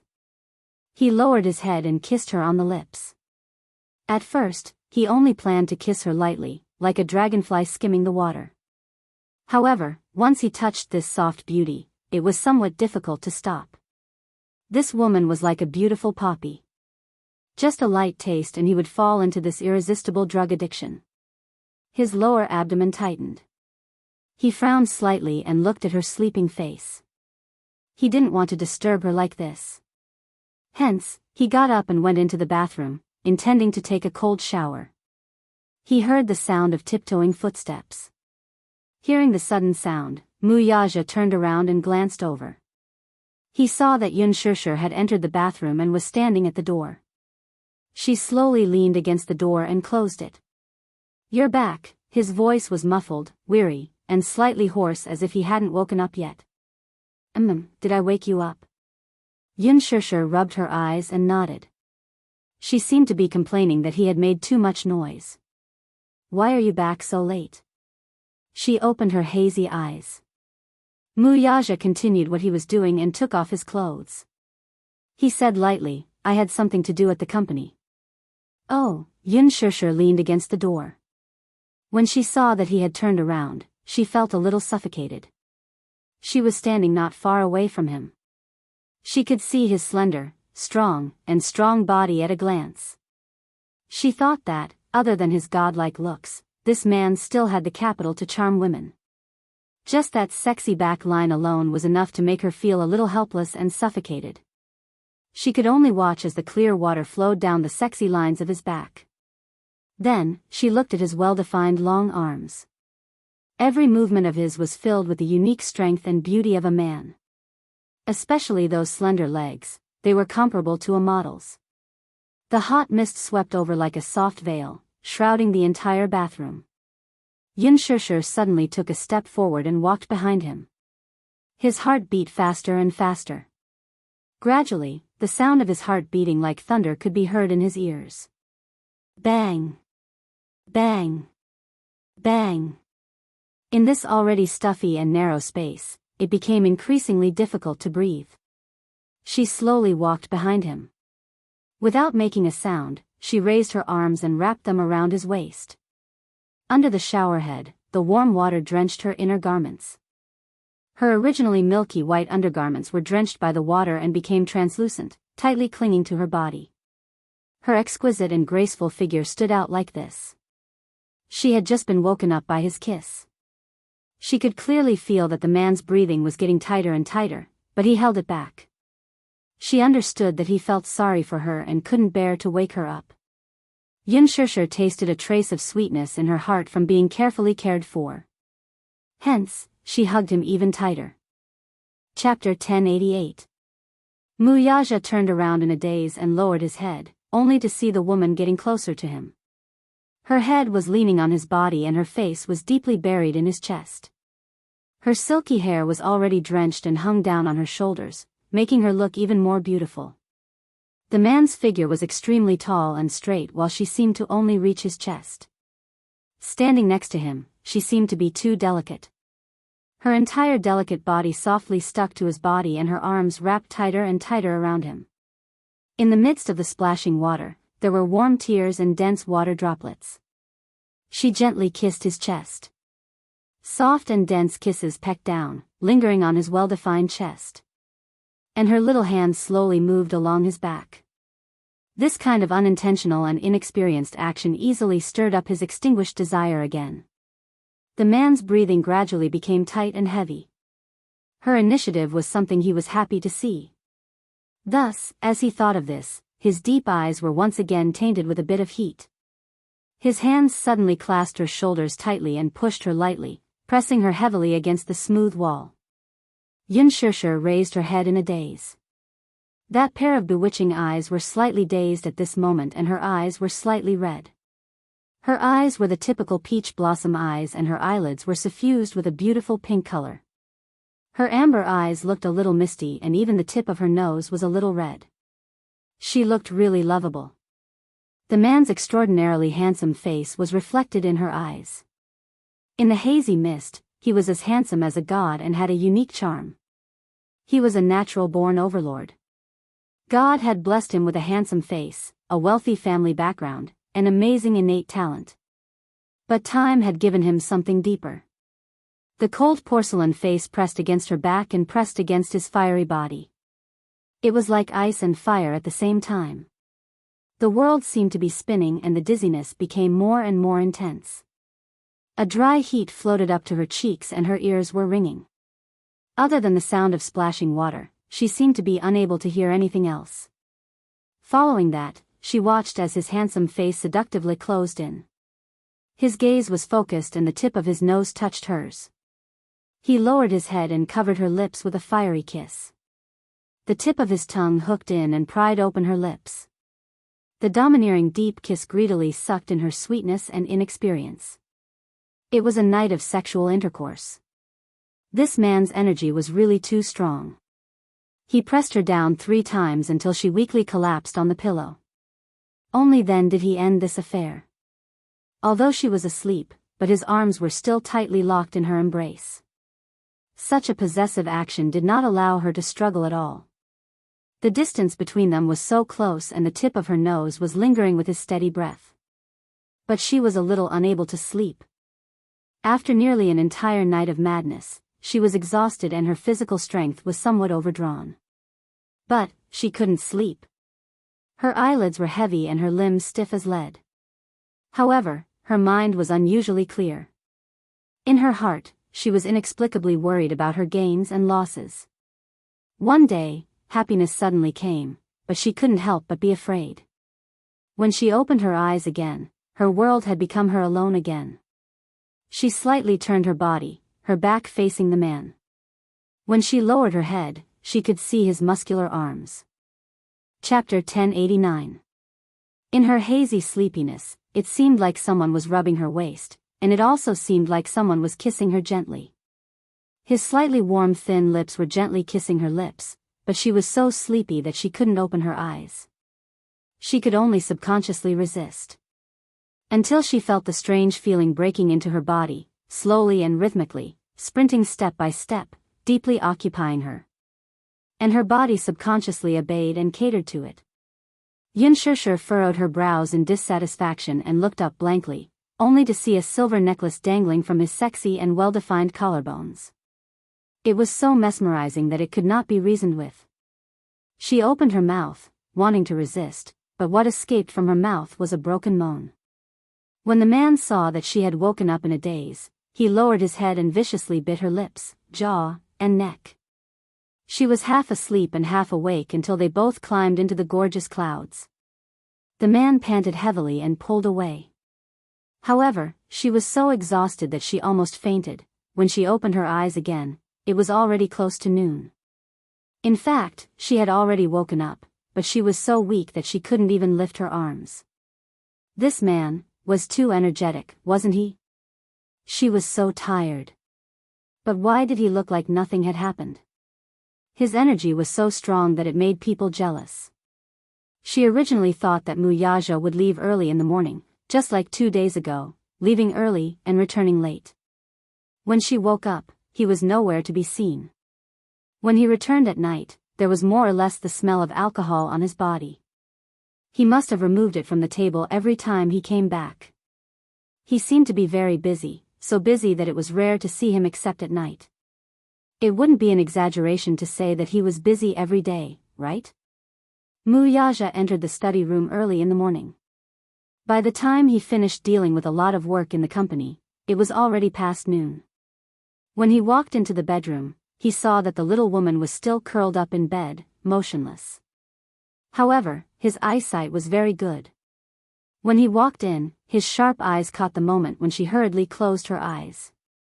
It seemed that she had already woken up, but was so scared that she was like an ostrich that was curled up and pretending to be asleep.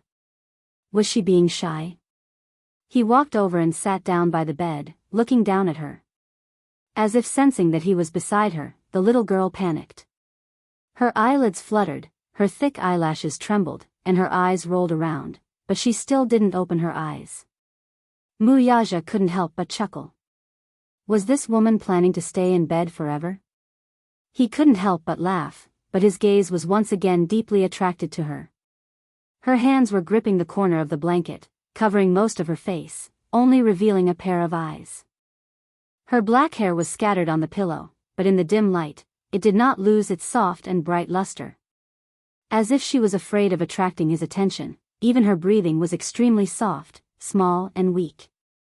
Wuxia chuckled softly at this. Xianxia's heart skipped a beat and even her breathing stopped abruptly. Looking at her slightly unnatural expression, he knew that she was feeling uneasy at the moment. He was more or less harboring a wicked interest in seeing how long she was going to pretend, or perhaps he really wanted to do that in his heart. Wuxia reached out and gently lifted the corner of the blanket. He bent down and kissed her deeply, savoring her fragrance. Chapter 1090.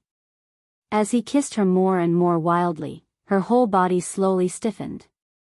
He was very satisfied with her reaction. He liked her shy response. His teeth teased and nibbled on the tip of her tongue.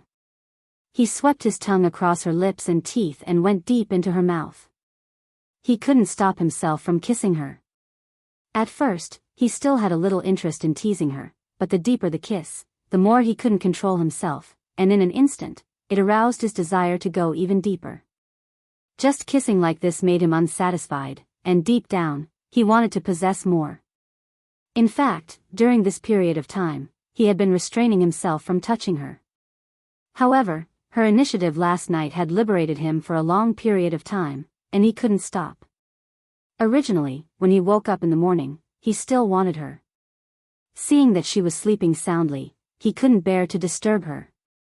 But now, he couldn't control himself. Uncontrollably, as he kissed her, his large palm reached into the blankets and grabbed her waist. He pulled her body towards him, and the soft touch of her body made his heart tremble. His large hand wandered around her back, following her exquisite curves into the neckline of the bathrobe, and his target was precisely her. Xianxia moaned softly, moving unnaturally, and her breathing gradually became faster. This man, was he trying to kill her? Did he have to be so energetic? Was he planning to swallow her up until not even her bones were left? No matter how strong a person's will was, they couldn't continue pretending. She quickly woke up, but there was some astonishment between her eyebrows. Obviously, she was quite frightened by his inhumanly strong energy. When she finally opened her eyes, the first thing she saw was a pair of deep phoenix eyes, dark and endless. That breathtaking light, but also faintly revealed a sense of teasing. She narrowed her eyes again, avoiding his playful gaze, and pushed his shoulder in a complaining manner, her beautiful brows tightly knitted together. This action fell into the man's eyes, but it seemed to have the intention to stop. The rippling light in the corner of his eyes seemed to have been electrified. This woman, she was born to be a seductress. If it was in ancient times, she would probably cause chaos in the court. And he was the incapable ruler who was bewitched by her. What? You're finally willing to wake up? Wuxia looked up, pinched her cheeks, and lightly pecked her eyelids a few times. The smile on his lips had a hint of evil. His eyes were full of ridicule, but his large palm was messing around inside her clothes. She quickly grabbed his arm, and shook her head. No, her energy had been squeezed dry, so why was he still so energetic? Yes. He easily denied her and domineeringly pressed his lips against hers once again, lingering charmingly. The tall man's body pressed down on her body, but he was concerned about not hurting her. As for her feelings and resistance, he didn't have the time to care about it. His body, which had been suppressed for so long, was extremely tense and clamoring for her. His large palms forcefully grabbed her thighs and pulled them up. His strong thighs went between her legs and raised her butt. It was the sound of a belt being pulled. Heavens, again. Chapter 1091. Like a drowning person grabbing onto a straw, she reminded him, Your phone is ringing. Wuxia's lips twitched as he ignored the incessant ringing of his phone. Don't bother about it. Xianxia was startled. He bit her lips hard and said in a deep voice, Now, you just need to look at me. Under the incessant ringing of his phone, he slowly sank into her. He pressed her down and did it a few times without any scruples.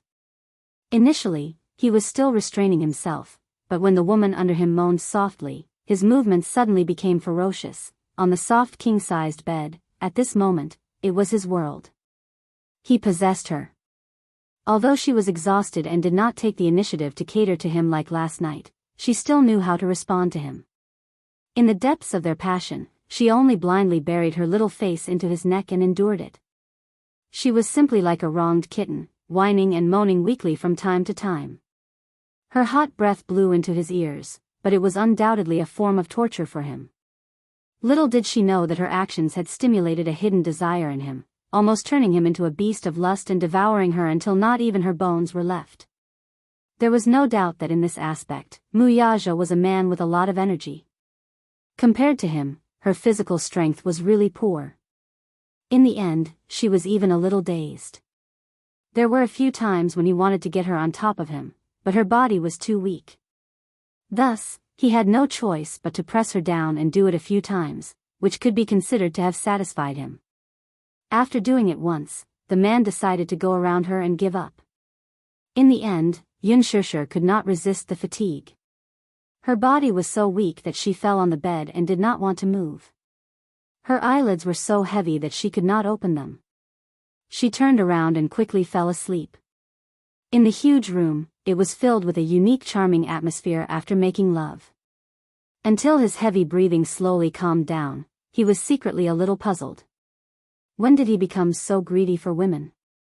She lay on her side and unconsciously curled up into a small ball. Her messy black hair was scattered on the pillow, half covering her jade-like cheeks. There was an indescribable charm to her. Wuxia lowered his head to look at her. With just a glance, a certain part of him was stirred up again. This woman was really like a demoness in ancient times. She was born with the ability to bewitch people. Even if she lay there without moving, her calm posture was always so bewitching. However, he really could not bear to do it again and again, so he decided to let her go first. He was not in a hurry to devour her. In this aspect, he was not like other men who were eager for sex. Instead, he liked to tease the delicacy until the end and enjoy it. Also, he did not want to frighten her. There was still time. He picked her up horizontally. Her body was so weak that it was beyond words. He secretly cursed. This woman's physical strength was really not able to withstand the torment. After just a few times, her body seemed to have turned into a puddle of spring water. It was as if she had no bones. After they finished, they were sweating quite a bit. Both of their bodies were a little sticky. Thus, he carried her into the bathroom and took a shower together. He helped her clean up. In the meantime, he ordered people to remove the dirty bedsheets. Chapter 1092. In her hazy state, she felt a warm hand gently wiping her body with a towel. And who was it that carried her onto the bed, his long, muscular arms wrapped around her waist? The only response she heard was the sonorous and powerful heartbeat. After carrying her to the bed, Wuxia changed into a well-ironed suit. He was in high spirits and looked like an elite of the empire. Even though they had sex, he did not show any signs of fatigue. This man had always been very energetic. Just as he was about to leave, he saw the person on the bed open her eyes in a daze. He walked to the bedside and squatted down slightly. His large palm gently caressed her forehead. His thin lips curved as he said in a deep voice, "Wait for me to come back today. Let's have dinner together." His voice was still low and mellow. His palm was still so warm. However, at this moment, Xianxia's consciousness was hazy and she was extremely tired. She could not tell if she was awake or in a dream. Seeing her in a daze, the man could not help but laugh. He leaned over and planted a kiss on her forehead before getting up to leave. After a moment of shock, her heart was accompanied by waves of disappointment. Hence, she closed her eyes again and fell into a deep sleep. In the afternoon, when Xiao Yichen returned home, Yu dragged him to do his homework. Recently, under Yu's guidance, Xiao Yichen had finally memorized the multiplication table. His arithmetic skills had also improved. At least, he did not have to count with his fingers anymore. Xianxia was extremely gratified. However, Yu felt a little indignant and raised his hands in protest. "Mommy, you're biased." He had memorized the multiplication table since he was 3 years old. He had never seen her look so gratified. Xianxia was silent. She thought to herself, how can this be compared? In the past, Xiao Yichen found it difficult to add and subtract. Now, he finally knows how to multiply and divide. After Xiao Yichen finished his homework, he pestered Yu to go to the night park to enjoy the lanterns. It was going to be the Mid-Autumn Festival soon. Many parks were starting to prepare for the Mid-Autumn Festival. It was especially beautiful. After Xianxia gave a few instructions, Xiao Yichen dragged Yu out of the door. Night fell. The moon hung above the treetops. Wuxia brought her to China's first pavilion. They walked into the restaurant. This time, the manager of the restaurant served them personally.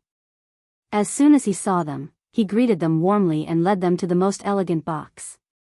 Earlier, Minyu had made a phone call to inform the manager that he was in charge of the matter. Of course, with Wuxia's status, he naturally did not dare to slight him. What's more, for a small restaurant like his to receive young Master Qin's attention, and for him to personally bring people over, it was naturally a great honor for him. Actually, this private room had been reserved by a guest at a high price earlier, and it was also scheduled for this evening. However, didn't they bump into it now? Minyu had repeatedly reminded him over the phone that his master did not like noisy environments. He would definitely open a private room with a quiet environment to serve them well. No matter how distinguished a guest was, it could not be compared to this. Even if he offended other guests, the manager had no choice but to force himself to push them aside. He respectfully led them into the private room. The manager personally handed them the menu and stood by the side with a smile on his face, waiting patiently. Naturally, there was no need to wait after ordering. Wuxia only needed to move his fingers to do what he wanted. Chapter 1093. It was only then that Xianxia started to feel hungry. Her stomach was acting like an empty fort. Her eyes swept across the rows of appetizing pictures. Although these dishes were only pictures, she was so hungry that it was as if she could smell some kind of aroma from the pictures. She was drooling. She wanted to eat this, she wanted to eat that. Her eyes were a little dazzled as she looked at them. It was hard for her to make a decision. She was so greedy that she wanted to order the entire book on the table and eat to her heart's content without restraint. But she was also worried that she wouldn't be able to handle it. If she couldn't finish it alone, it would be a pity to waste it. Xianxia raised her head to look at the man sitting by the side. She saw that he was casually playing with the exquisite cutlery, but he didn't look in her direction. It seemed like he wasn't hungry, but it also seemed like he didn't have much of an appetite. Xianxia sighed in her heart. She was more or less annoyed. It seemed like she had to settle this meal by herself again. He didn't seem to be in the mood. She ordered a few dishes. The manager smiled and asked for Wuxia's opinion. Then, he turned around and left. The spacious private room suddenly quieted down. The scene now seemed too extravagant and corrupt. The two of them occupied a big round table just like that. Xianxia raised her head to look at the decorations and furnishings around her. The antique decorations had a unique classical charm. Even the chairs were exquisitely carved wooden chairs. Suddenly, she saw something interesting. Xianxia curiously stared at the ink painting beside the screen. The painting of a naked maid, the bold and elegant calligraphy. The painting paper had a yellowish hue from the passage of time. It seemed to be very precious. It was framed with an expensive frame and hung high on the wall. She kept looking at it. For a moment, she was entranced. She clicked her tongue in wonder. Wuxia glanced at her and saw that she was staring in a certain direction in a daze. He followed her line of sight and frowned slightly at the sight of the rather ancient painting. The manager quickly led the waiter to serve the dishes. Taking this opportunity, Xianxia turned to him and said with a smile, "The painting hanging on the wall is very beautiful." The latter was startled. Her sudden words baffled him. He then followed her gaze and looked at the painting. Only then did he understand. His face revealed an unconcealable pride as he said with a smile, "Haha. That's right, this painting is not only beautiful, but it's also extremely precious." Xianxia blinked in confusion as the manager continued, "Do you know Gu Kaiji from East Jin Dynasty?" She shook her head. "Haha. Gu Kaiji was a very talented painter in history. This painting was one of his female historical proverbs, but it was his authentic work. It can be considered a precious collection." "This painting is from your collection?" she asked in surprise.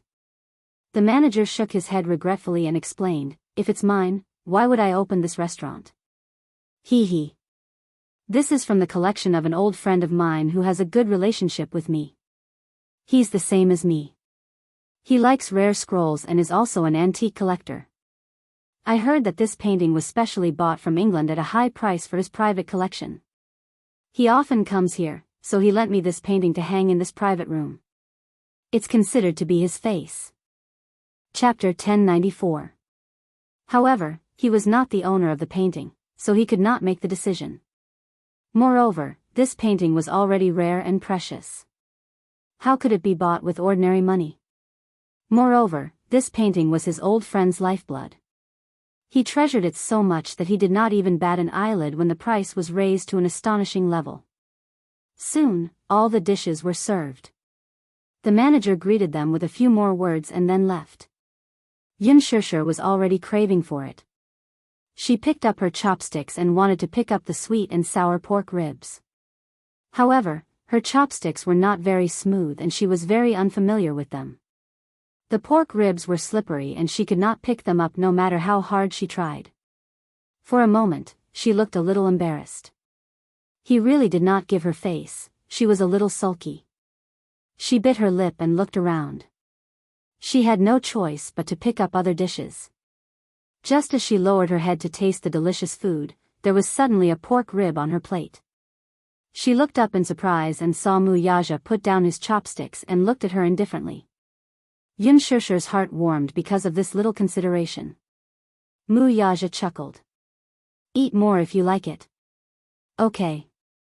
Wuxia picked up his chopsticks again. He was more or less hungry. She didn't know why, but her gaze was deeply attracted to his white and slender fingers. They were so beautiful. The joints were distinct and the fingers were slender. There was a diamond steel ring on his middle finger. It was really more beautiful than a woman's hand. Such a hand, holding exquisite chopsticks, the scene was so beautiful that it could not be imagined. Wuxia glanced at her from the corner of his eyes. Seeing that she was staring at his hand, he could not help but raise his eyebrows. Why aren't you eating? Your hand is so beautiful. It's white and long. Xianxia said enviously. Wuxia's eyebrows twitched slightly. Let's eat. Okay. The two of them finished eating and left the restaurant. There was a river opposite the restaurant. Xianxia was full. She pulled Wuxia for a walk by the river. Her phone suddenly rang. Xianxia picked up the phone. It was Qin Zhou. Xia, it's been decided for you. The role of Qin Chang'e in Lethal Beauty has been decided for you. Thank you for your hard work, Chairman Qin. Humph. If you ask me, I think you're an idiot. You don't want to play the female lead, but you want to play the evil female supporting character. Don't blame me for not reminding you. After this drama airs, you'd better wear a pot lid. Otherwise, if the fans recognize you, they'll definitely smash your rotten cabbage. Xianxia let out a hollow laugh. It can't be that cruel, right? You think? Has the female lead been decided? Yes. Lin Ji was the female lead from the start. Xianxia pursed her lips and suddenly asked carefully, who's playing the male lead? It hasn't been finalized yet. I'll let you know when the results are out. After hanging up the phone, Xianxia looked very happy. Her face was full of joy. She raised her head and said to Wuxia with a smile, Wuxia, I've taken on a new drama. I'm so happy. She originally thought that after that incident, the chances of her getting the role in Lethal Beauty were very slim. She didn't expect that even though she had offended the higher-ups of Global Pictures, she would still get an important role. Xianxia was so excited that she jumped into Wuxia's arms. She hugged his waist and jumped around like a child. Even Wuxia couldn't help but be infected by her happy mood. Xianxia jumped into his arms. A faint fragrance wafted over. He couldn't help but wrap his arms around her body. Looking at her happy smile, he couldn't help but fall into a daze. Chapter 1095. She was so happy just because she got a supporting role. She was so easily satisfied. Looking at her bright smile, he couldn't help but feel a little impulsive. She was so beautiful when she smiled. He couldn't help but want to hold the most beautiful treasure in the world in front of her to make her smile. You're so happy. Wuxia laughed and couldn't help but ruffle her hair. Yes. Is it the female lead? The female lead has already been decided internally. I'm playing the supporting role, Xianxia said. You're so happy playing the supporting role? Wuxia was speechless. What's wrong with the supporting role? Qin Chang'e's role requires a lot of acting skills. I think it's quite challenging. Although the character design is a little vicious and hateful. However, even a hateful person has her pitiful side. Looking at her satisfied face, Wuxia felt a little helpless. She was so easily satisfied. He was planning to invest in a huge blockbuster next and open up an international route for her. If she knew, would she be so happy that she would go crazy? Xianxia didn't know what he was thinking. She continued to talk to herself, speaking of which, this is my first time acting in a costume drama. I'm looking forward to it. I don't know if my ancient costume is beautiful. Shameless, Wuxia couldn't help but say. Looking at her happy face, he couldn't help but laugh. He liked how carefree she was and how she chased after her dreams. He liked it very much. Xianxia suddenly thought of something. She looked up and said to him, Wuxia, The Green Apple has finished filming and is in post-production. When the movie is released, let's go watch it together, okay? I'm not going to watch it. Wuxia pursed his thin lips and looked very cold. Why? Xianxia was stunned. This is my first movie. How can you not support me? Wuxia narrowed his eyes and said with a dangerous tone. Don't tell me you want your man to go to the cinema and watch you kiss another man? Xianxia suddenly fell silent. She couldn't help but argue, that was just an act.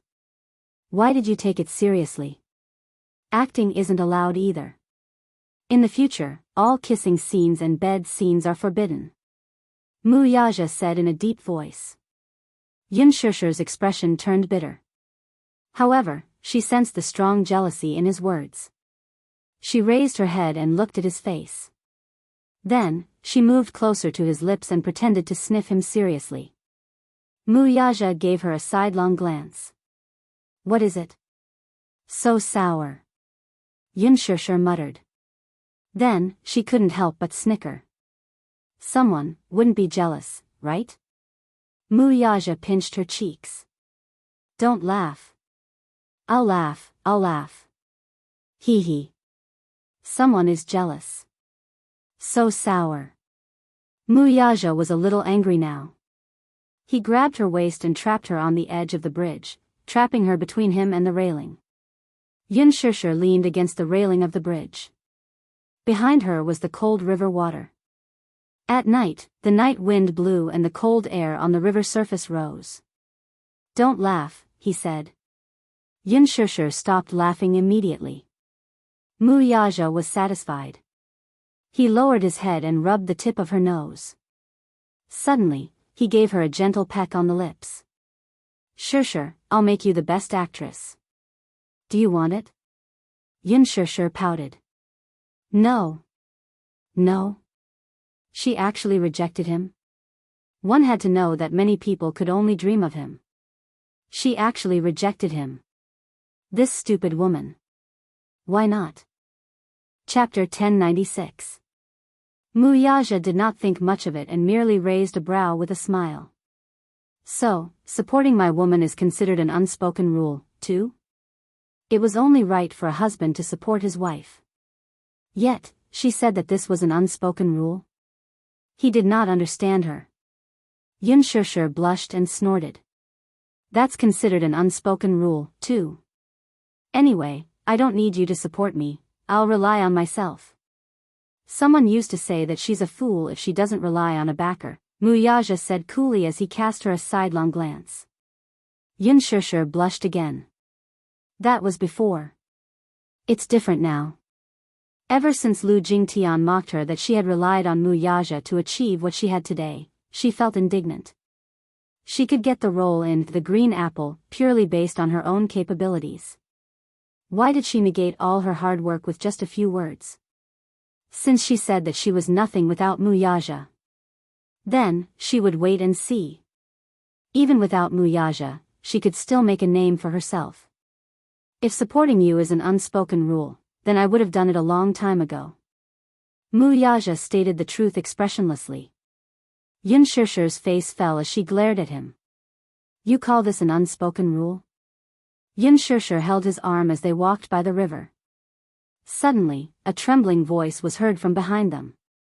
Brother Mu. Wuxia stopped in his tracks. Yunshusher could not help but stop in her tracks as well. She turned around and saw Song Enya and Song Yinshi standing behind them, staring at them in a daze. The smile on Yunshusher's face froze. Song Enya's unblinking eyes, however, were fixed on Wuxia. Her eyes glistened with tears as they misted over. She had been looking for him all this while, but he avoided her. At this moment, however, he was being so intimate with this woman. How could this be? This was especially so when she saw Wuxia kissing her gently and even rubbing Yunshusher's hair lovingly. In the past, he had only done such intimate actions to her. But now, he was giving his love and tenderness to another woman. She even said that she would make her the best actress.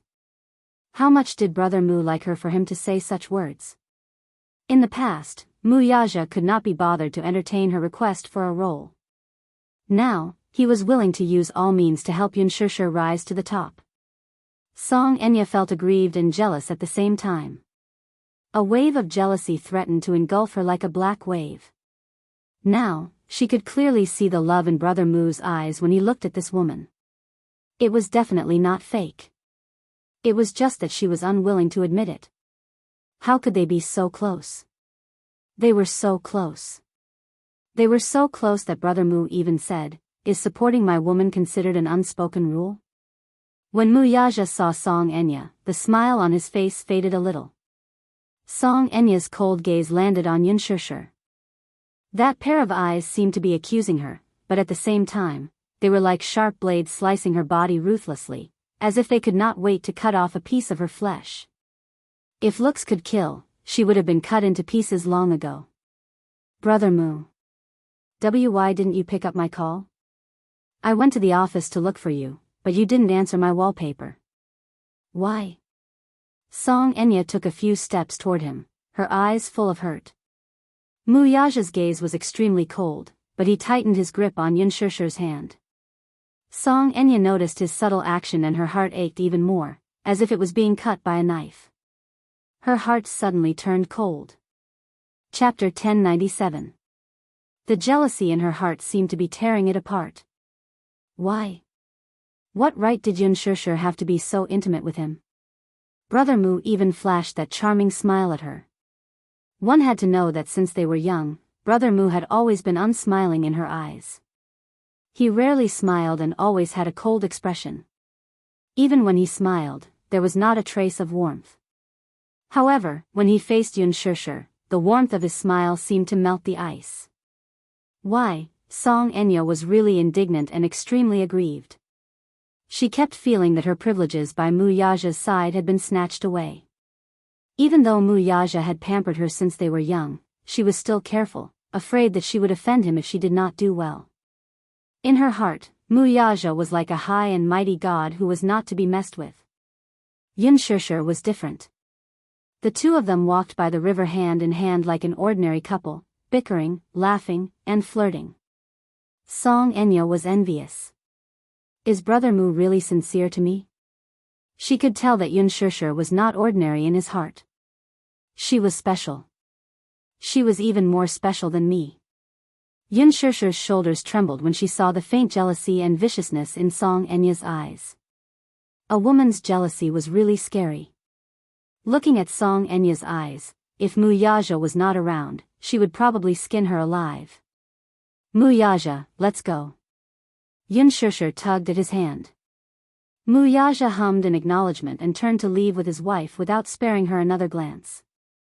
Seeing that Mu Yaja was about to leave, Song Enya wanted to chase after him, but Song Yunshi grabbed her arm. She was angry and annoyed.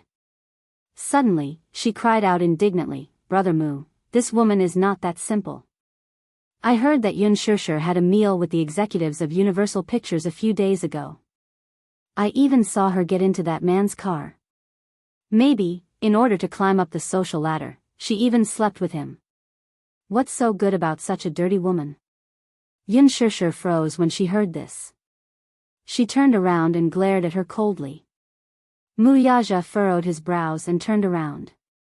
His gaze was dark as he asked, how did you know that she was attending a dinner with Worldwide's top management? Song Enya did not catch the dangerous undertone in his words. Thinking that Mu Yaja knew about this matter, she excitedly said, Look.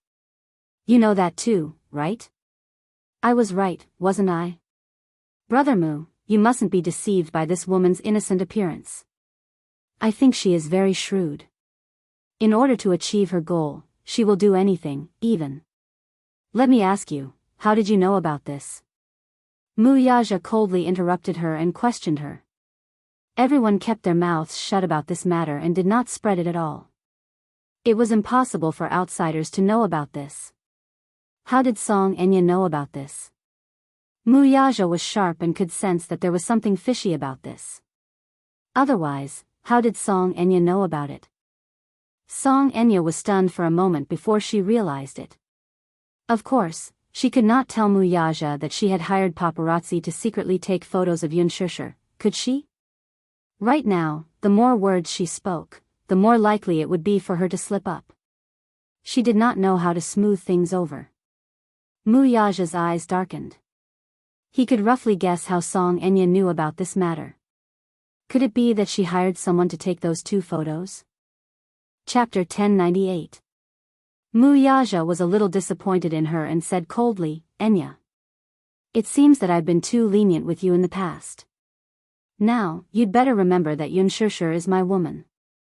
I don't want to hear a single word of her slander from your mouth in the future. I say, okay. Song Enya, Don't make me lose my patience with you.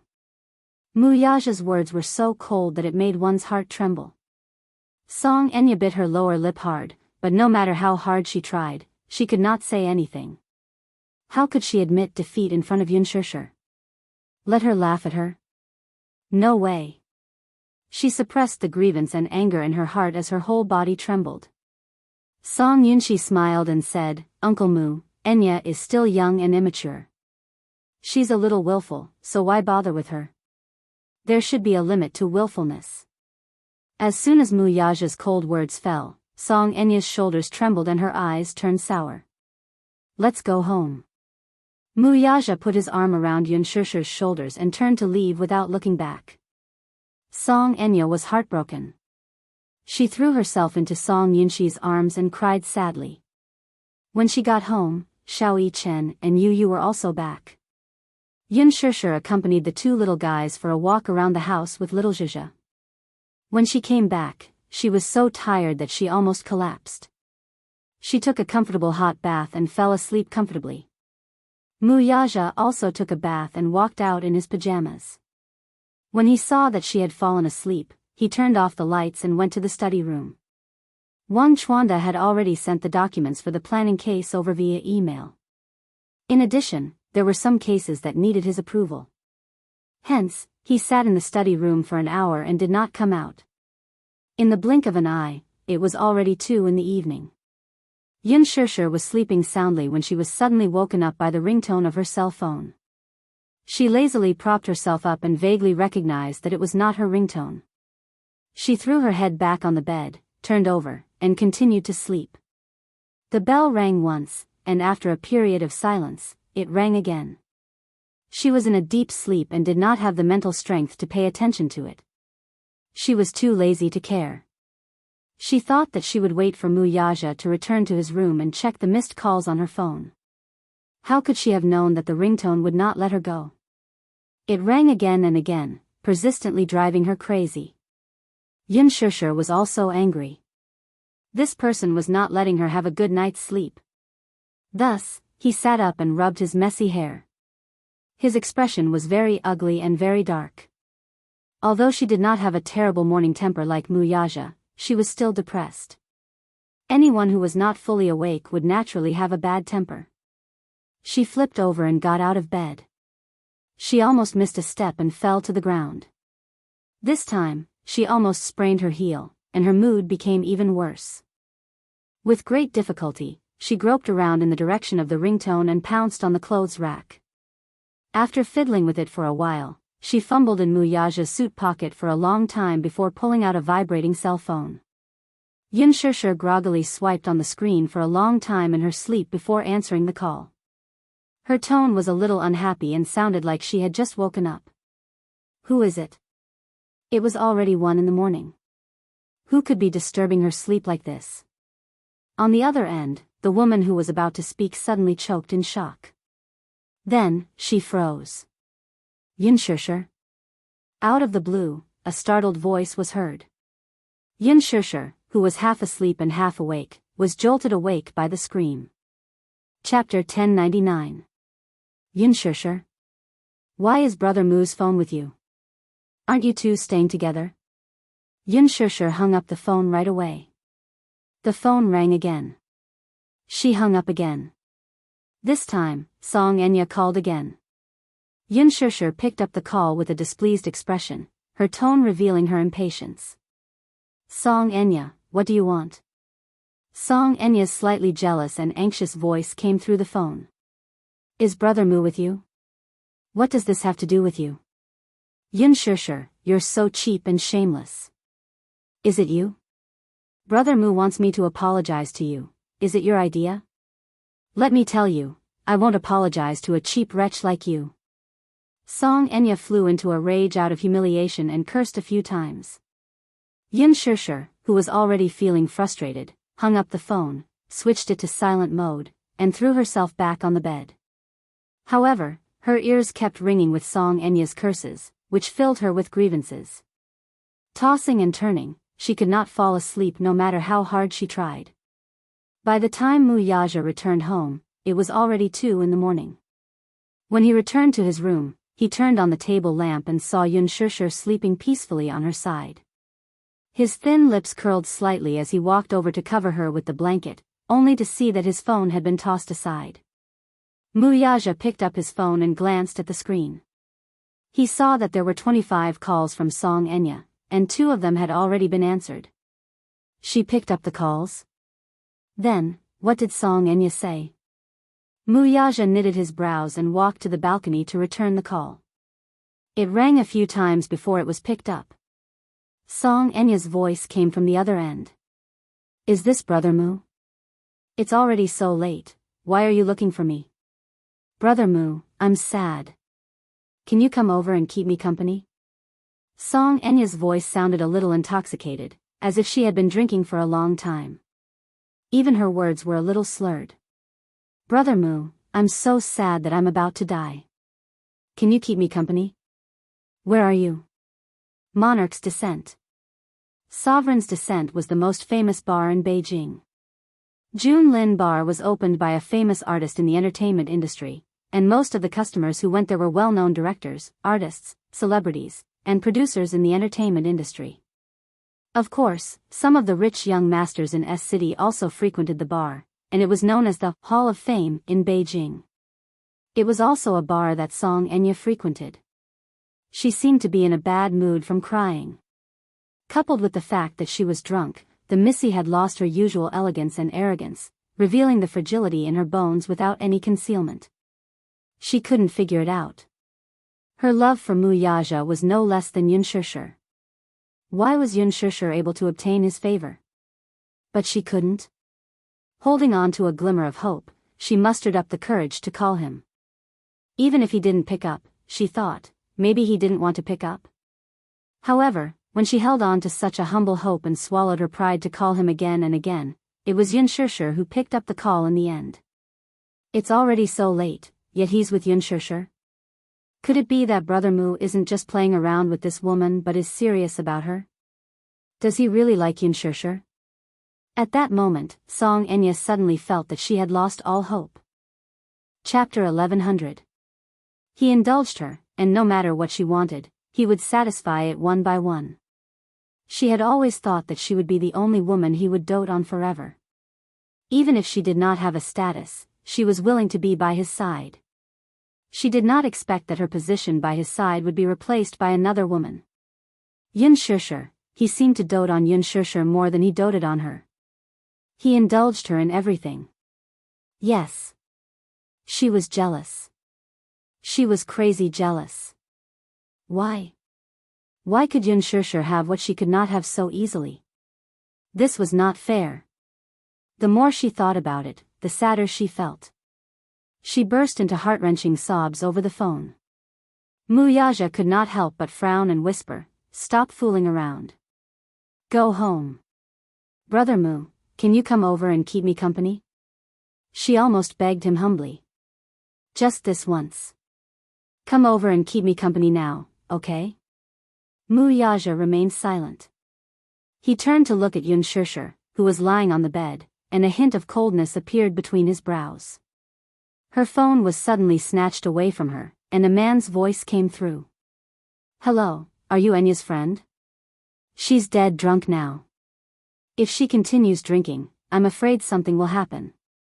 She refuses to let anyone send her home and stays at the bar. If this continues, I'm afraid something will happen."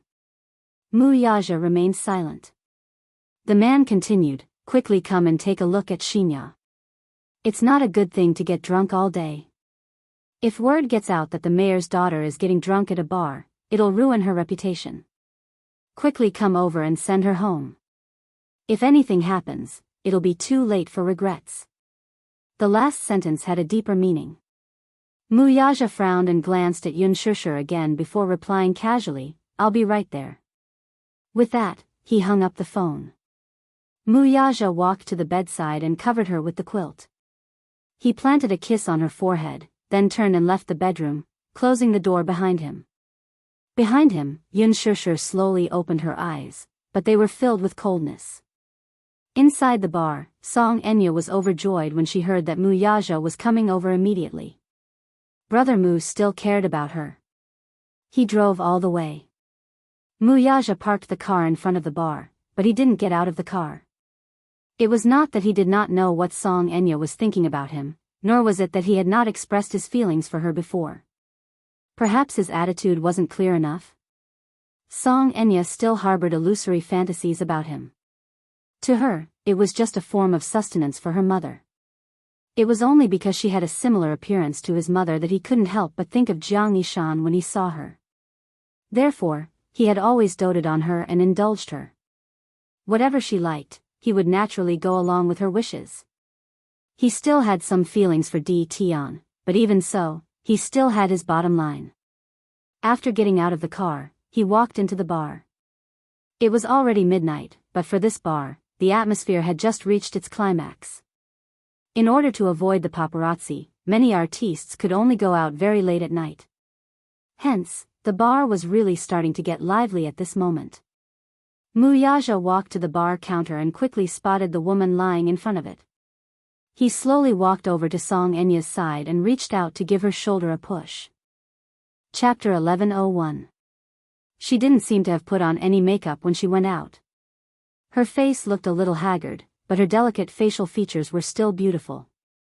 It seemed that because she had been crying for a long time, her beautiful eyes were a little red and swollen, making her look even more miserable and pitiful. The music in the bar quieted down at once, and a soothing slow rocking song played. Wuxia did not push her away, but his face looked a little cold. He lowered his head and looked at her coldly before slowly saying, "Don't you think you look ugly when you're so drunk?" Song Enya was stunned. She lowered her eyes helplessly, her tear-filled face looking miserable as she mumbled, "Yes, I also think that I'm ugly like this, but..." "Brother Mu, why are you ignoring me?" Wuxia said lightly, "I've said it before. Before you realize your mistake." "What mistake? What did I do wrong?" She broke down suddenly. I just, Enya, I know what you think of me, but I should have made my attitude very clear. It's impossible between us." "What do you mean by impossible? Is it because we're related by blood? Is it?" She hugged him sadly. "I know that I'll be prejudiced by the world if I'm with you, but who asked me to love you so much? Brother Mu, I love you more than anyone else." She suddenly thought of something and looked up at him. Forcing a smile, she said, "I don't want a status. I don't want you to marry me either. I just want to stay by your side and be your lover for the rest of my life. I just want to be with you for the rest of my life, whether or not I have a status, whether or not I have to see the light of day." Ridiculous. Wuxia's eyes were cold. "Don't you think it's ugly to make yourself so lowly?" "I don't care," she said hoarsely, a line of tears falling down her face. "That's because I really love and adore you, brother." Wuxia's lips curled into a cold smile, but he still said cruelly, "But I don't love you." She was stunned by his words as if she had been struck by lightning. She asked indignantly, "Then, do you love Xianxia?" Song Enya suddenly grabbed him by the collar and asked seriously, "Brother Mu, answer me, do you love her?" Wuxia looked away coldly and did not look at her again. Whether he loved or not, it was between two people. It had nothing to do with a third party. There was no need for him to answer her ridiculous question. Alas, his refusal to answer the question misled Song Enya into thinking that he did not love Xianxia that much. "I don't believe that you love her. Brother Mu is just playing with her, isn't he?" She was eager to confirm, eager to find the answer on his face. Wuxia coldly ordered, "Enya, are you done fooling around? Go home now, do you understand? You haven't answered my question." Song Enya refused to let go of this topic. She then smiled bitterly. "You don't love her." "Of." Song Enya was stunned. She said in a daze, "I heard that you're planning to hold a press conference to announce your marriage. I'm going to announce my marriage." Wuxia's tone was cold. He paused for a moment and then said in a deep voice, "But not with her." Song Enya was completely stunned. Chapter 1102. He said that he would announce his marriage, but it was not with Mu Wanru. Who could it be, then? Could it be Yun Shishir? Her heart sank the moment she thought of this possibility. Could it be Yun Shishir? She suddenly panicked and grabbed his sleeve. Brother Mu, are you going to announce your marriage with Yun Shishir? Mu Yaja suddenly lowered his head to look at her. It was still a face similar to Jiang Yishan's. However, this face was a stranger's. Do you know? Mu Yaja suddenly asked in a low voice. His abrupt words made her heart skip a beat. Huh? What? Your face disgusts me. Those heartless and cruel words caused her heart to be completely frozen in ice. She looked at him with a heavy blow, somewhat unable to believe it. In her eyes, large drops of tears rolled down uncontrollably. You think I'm disgusting? She suddenly broke down. You actually said that I'm disgusting because of that B*TCH. Brother Mu, you're so cruel. How can you be so cruel? Mu Yaja brushed her hand away and said coldly, she'll be my future wife. Song Enya's expression froze. So, please treat her with respect. His words were undoubtedly a ruthless slap to her face. It was incomparably painful. Her dignity, along with that little bit of hope, was completely crushed under his feet. She came from a good family and was beautiful. There was no lack of fanatical suitors, but this man in front of her had rejected her. Why was he so cruel to her? At the side, many people curiously looked in their direction. Mu Yaja slowly turned his face, his frosty gaze sweeping across the room. The crowd was so frightened that they immediately shrank back, not daring to take another look. He looked at her again and said indifferently, I'm here to take you home. If you don't listen, I won't care about you anymore. After saying that, he turned around to leave. Song Enya frantically pounced on him and hugged him from behind, her voice filled with despair and helplessness. I beg you. Don't abandon me. Brother Mu, I beg you, don't abandon me. I'm scared. I'm so scared. Mu Yaja said, then let's go home. His tone left no room for discussion. It was obvious that his patience had run out. Song Enya bit her lower lip as tears streamed down her cheeks uncontrollably. She choked out, all right, I'll listen to you, I'll listen to you. I'll go home now. He drove her all the way to the Song family. The car stopped at the entrance, but Song Enya did not make any move to get out. Mu Yaja held onto the steering wheel and looked at her coldly. Sensing his piercing gaze, Song Enya shuddered and raised her head, only to meet his frosty eyes. Brother Mu, get out of the car, Mu Yaja ordered. Brother Mu, don't be so fierce to me, okay? You used to be so gentle to me. Song Enya felt wronged and was about to cry again. Alas, her tears did not work on him at all. If it were in the past, he would still be soft-hearted, but now, he was indifferent. His heart turned cold, but it was despairing. Chapter 1103. Mu Yaja raised his wrist and looked at the time. His patience seemed to have run out. She immediately said, I'll apologize to Yun Shishir tomorrow. I'll apologize sincerely. I know I'm in the wrong, but I only have one request. Can we go back to how things were before? Forget what I said today. Let bygones be bygones. Don't mention it again. Is that okay? Just treat it as a fresh start. Mu Yaja furrowed his brows. His face remained expressionless for a long time, but he did not reject her request either. She was elated, knowing that he had agreed to it. Thus, she pushed open the door and got out of the car. Just as she closed the door, Mu Yaja stepped on the accelerator and the car sped away.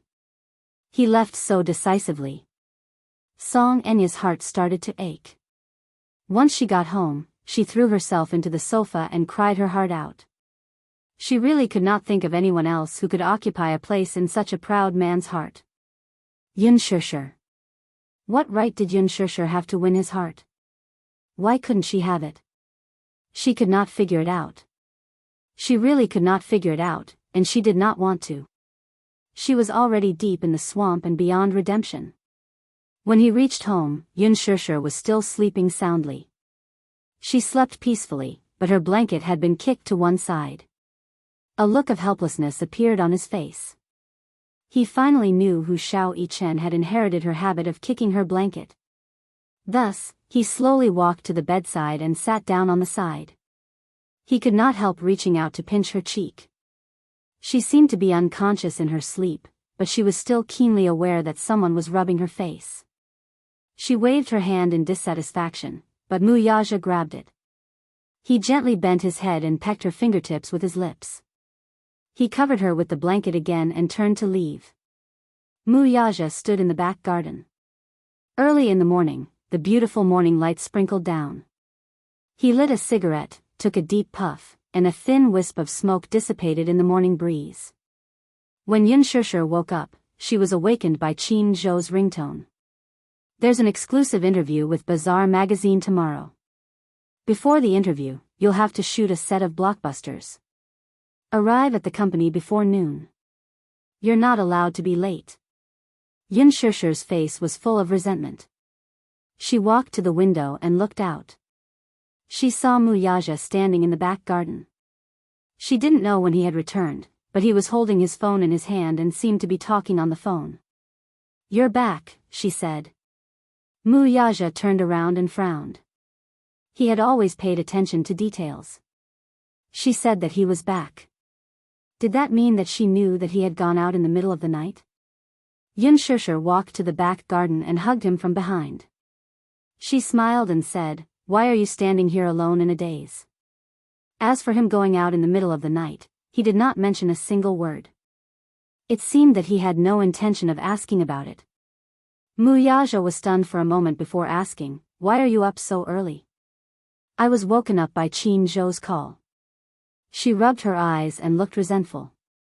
He called to inform me that there's an exclusive interview tomorrow and asked me not to be late. Go back to sleep. No. She acted coquettishly. I just want to hug you. She felt inexplicably at ease when she hugged him. He did not say anything else. After a moment of silence, he suddenly said, I'm going abroad tomorrow. I won't be back for about half a month. Going abroad again? She couldn't help but complain. Fourth uncle called and said that he's looking for me. Mu Yaja turned around and scratched her nose. Be good. I'll be back as soon as possible. Chapter 1104. The next day, Yun Shishir was at Huanyu Tower for an important interview. In the waiting room, she flipped through the script for The Love Diary while Ding Ning styled her hair. From time to time, she would look at Yun Shishir's tranquil face in the mirror and could not help teasing, Shishir, when will the filming of The Love Diary start? After leaving the production team of The Green Apple, Yun Shishir signed Ding Ning as her personal stylist. Ding Ning was a top-notch stylist, but there were many factions in the fashion industry. They often schemed against each other and ostracized each other. To be able to get close to a superstar, one needed connections. Ding Ning had the skills. After all, she had won many makeup competitions. However, she lacked connections and was not scheming. Hence, she was ostracized and had no choice but to rush to the set. Ding Ning was overjoyed and grateful that Yun Shishir had signed her as her personal stylist and even offered her a high salary. Being able to become Yun Shishir's personal stylist was probably the luckiest thing that had happened to her since she entered the industry. Yun Shishir glanced at her and said, Next month. We're still discussing the exact date. Mu Shi, who was browsing through her phone at the side, said with a smile, I heard that Gu Xingza's team has already thought of a couple name for Shishir and Xingza. When the filming of The Love Diary starts, our Shishir will be in the headlines. What's the name? Mu Shi's eyes lit up as she smiled. The Lucky Couple. The Lucky Couple? Ding Ning heard that. Gu Xingza's Xing and Yun Shishir's Yun. Xingyun and Xingza are the lucky couple. This is a good couple name. Ha ha ha. Actually, I also like watching The Love Diary and think that it's very interesting. The production team for this show is top-notch in the country. It's super heavyweight. Mushi suddenly cupped her face and said in a love-struck manner, "Sigh, I'm so envious of Xianxia. She can pretend to be a couple with Xianxia. If it were me, I'd wake up laughing in my dreams." "If it were you," Xianxia would cry in his dreams. Ding Ning could not help but tease. Mushi pretended to be angry. "Hey, Ding Ning, you're not allowed to say that about me." Ding Ning suddenly said longingly, "Wouldn't it be great if Xianxia and Xianxia could make their act real? At that time, wouldn't our family's Xianxia become the sister-in-law of the heavenly king?" Mushi was startled. Muyaja's cold face suddenly appeared in her mind. She immediately stopped. "Ding Ning, don't talk nonsense." Ding Ning immediately became serious. I'm sorry. I was just joking." "Xianxia, don't mind it." Xianxia said faintly, "It's okay. It's just a joke. It's no big deal." There was a sudden knock on the door. Tock tock tock, the two looked at each other. "Who is it? Don't tell me someone is here to rush us. I haven't finished my makeup yet." Ding Ning said nervously. "How is that possible? It's not time for the interview yet." Mushi walked to the door and opened it, only to see Song Enya standing there. She did not know who the other was, so she asked curiously, "Who are you looking for?"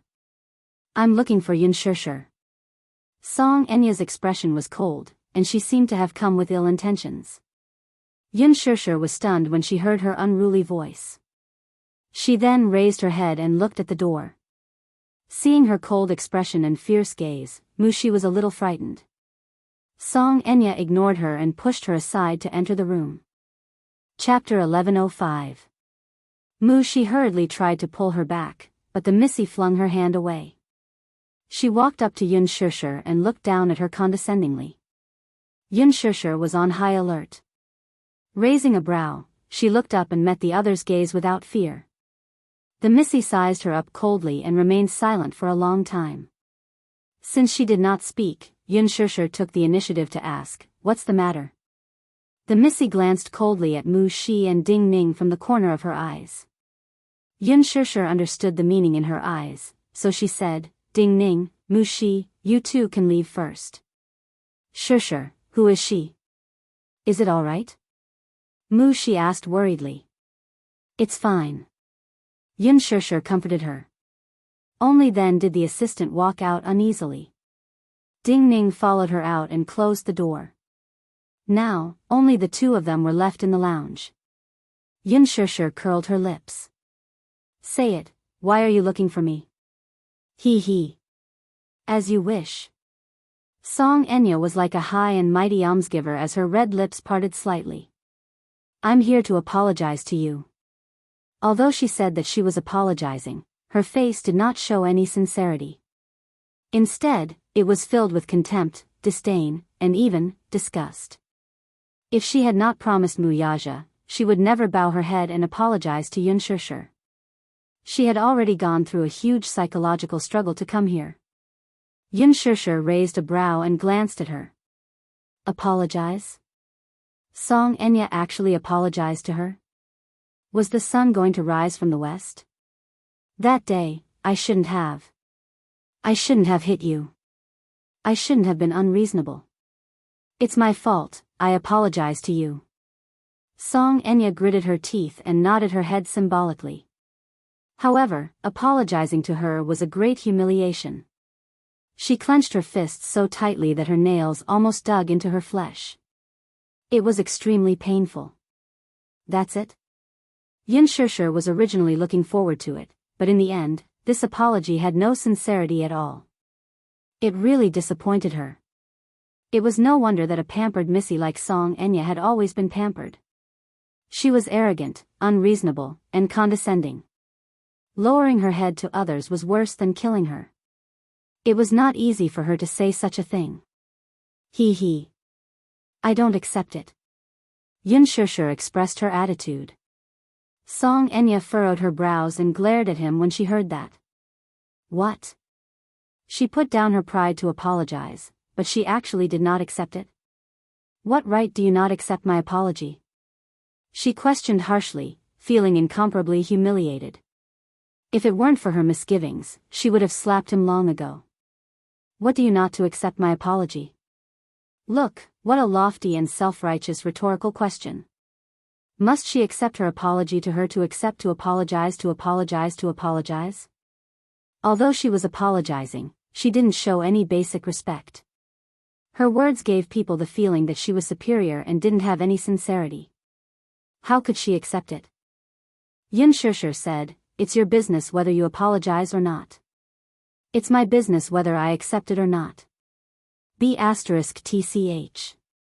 Xianxia subconsciously wanted to scold her, but Muyaja's cold gaze suddenly appeared in her mind. She shut her mouth abruptly and glared fiercely at her. Her sharp gaze was as if she wanted to carve a piece of flesh off her body. "Since you're done apologizing, can you get lost now?" Xianxia smiled slightly, but she mercilessly ordered her to leave. Chapter 1106. Xianxia raised a brow and shrugged innocently. "What else can I do?" "Miss Song, I'm very busy and have an exclusive interview soon. If you're looking for me, I'll get my assistant to arrange another time." "How about that?" Xianxia, on the other hand, raised her hand out of habit. She could not wait to slap that disgusting face of hers. She was used to being arrogant and willful. She was like this at home, venting her anger on the servants whenever she was unhappy.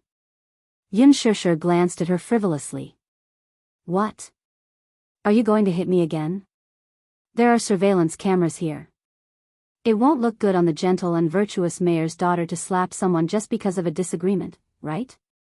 Xianxia was at a loss for words. Biting her red lips, she suppressed the anger in her heart and retracted her hand abruptly. She then turned around and left hatefully. She opened the door and walked out. Mu Shi and Ding Ning, who were chatting, were shocked to see her appear at the door with a furious look. "What are you looking at?" Xianxia glared at her assistant. Mu Shi only felt that this woman was being unreasonable and did not think much of it. Thus, she stubbornly retorted, "Whether I'm looking at you or not is none of your business." "Why do you care?" B*tch, how dare you talk back? Xianxia gave her assistant a tight slap across her face. This slap vented all the grievances she had suffered in front of Xianxia. The force of the slap was so strong that it stunned her. After being slapped for no reason, Mu Shi flew into a rage out of humiliation and stepped forward to reason with her. Ding Ning tugged at her from behind and whispered, "Mu Shi, forget it, don't cause trouble. What if she's someone you can't afford to offend?" Mu Shi covered her burning cheeks and glared at her fiercely. Xianxia left with a wave of her hand. Mu Shi scolded from behind. "Ridiculous. What kind of person is she? She's crazy. All right. Let's go in." Ding Ning pushed Mu Shi through the door, but the latter was still indignant. "She hit me for no reason, what a crazy woman." Xianxia was stunned when she heard that. She looked at her face and asked, "What's wrong?" That woman just now was so fierce. "She slapped me," Mu Shi said, feeling wronged. Anger rose in Xianxia's heart. She pursed her lips and apologized, "I'm sorry. It's my fault that you've been wronged." I'm fine. Why are you apologizing to me? You're not the one who hit me." Mu Shi waved her hand and asked, "Who's that woman? How unruly." Xianxia. Who is it?" Xianxia said, "She is the mayor's daughter. Her father is Song Jinghua." Mu Shi was stunned by his words. No wonder he was so arrogant. It turned out that he had some background. She was wondering how she could casually sneak into Huanyu Tower. At the thought of how she had just talked back to the mayor's daughter and almost got into a fight, she felt a lingering fear. It wasn't that she bullied the weak and feared the strong, but this was how realistic society was. Some people could not be offended at all costs. Otherwise, one would not even know how they died. She was just a small ant that could not afford to offend. Ding Ning said from the side, to think that you almost got into a fight with her just now. Thank you, Ding Ning. If not for you, I'd probably have fought with her. Mushi patted her chest in relief. Following the increase in Yun Shishir's exposure and popularity, her value also rose. In the past, she did not need to hide when she went out, but now, she could not wait to be fully armed. Chapter 1107. Hats, sunglasses, and whistles were the standard. Even so, she would still become the center of attention if she appeared in a crowded place. As a result, Yun Shishir did not even have the chance to bring the two little munchkins to a restaurant for a meal. She even had to keep an eye out for suspicious paparazzi when she went out to prevent them from following her. Even though she was very careful, the paparazzi came and went unpredictably. They still managed to take a few photos of her and Xiao Shui together. Xiao Shui was so happy that she could not sleep these few days because of one thing: Gu Xingze had followed her. She had mentioned to Yun Shishir that she had been a fan of Gu Xingze for many years. She had been a fan of Gu Xingze ever since he debuted. If Gu Xingze followed her for even a day, she would jump for joy. She had just mentioned it casually, but Yun Shishir had taken it to heart. After a show, she had asked Gu Xingze for help. Gu Xingze followed her. Xiao Shui did not notice it at first. Her Weibo was empty and she had very few followers. Most of them were zombie fans who came from nowhere. Hence, she did not deliberately look at any new followers. She only went on Weibo to look at the hot search list and Yun Shishir's Weibo. Other than that, she did not do anything else. Until she suddenly gained a few thousand followers overnight. Someone left a comment under one of her posts. Wow! Gu Xingze actually followed you. Gu Xingze actually followed you? Guru, what's your relationship with Gu Xingze?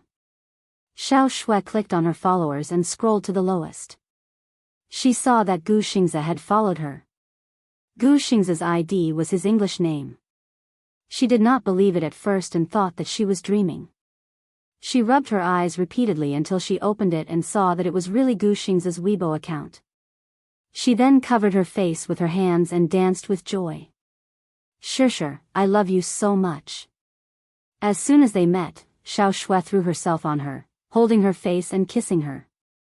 Yun Shishir couldn't push him away. Xiao Shui was so excited that she couldn't sleep for a few nights. All she cared about was holding her phone and looking at Gu Xingze's account. She scrolled through his posts several times and smiled foolishly. She couldn't believe that Gu Xingze really paid attention to her. She would wake up laughing even in her dreams. Yun Shishir was suddenly a little afraid of her. If Xiao Shui knew that she was about to film the reality show, The Love Diary, with Gu Xingze, would she choke her to death? Here, it's for you. Xiao Shui gave her a box of exquisite chocolates. Yun Shishir, on the other hand, did not like chocolate, so she gave it to her assistant.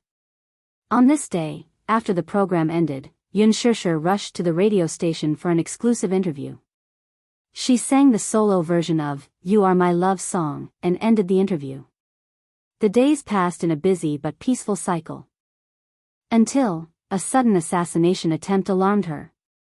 In the afternoon, Li Hanlin called to ask her where she was. At that time, Yun Shishir had just finished a job and was on her way home. Li Hanlin asked her to go to school. His tone was extremely nervous, but he was still restraining himself. Yun Shishir could still catch an unusual tremor in his voice. She immediately ordered the driver to turn around and drive to school. The driver could also hear the nervousness and anxiety in her voice and sped all the way to school. Chapter 1108. The police, armed to the teeth, were standing guard at the school gate to maintain order. The school gate was crowded with parents who had been notified of the incident. The police were constantly leading the students out of the school. The faces of the teachers and students, who were being escorted out of the school, were filled with panic and anxiety. Rather than panic, it was more appropriate to call it fear. Yes, fear. The children, especially, kept throwing themselves into the arms of their parents, who had been waiting at the school gate for a long time, and wailed in fright. Some, however, were at a loss. They did not know what had happened and could only look at the police cars surrounding the school gate in panic. Xianxia was a little stunned.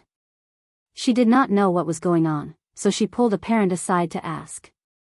The parent, who was carrying the child, said in a panic, there was a shooting incident in the afternoon. A student called and said that school was dismissed early. I only found out what had happened when I rushed over. With that, he left in a hurry. Shooting incident?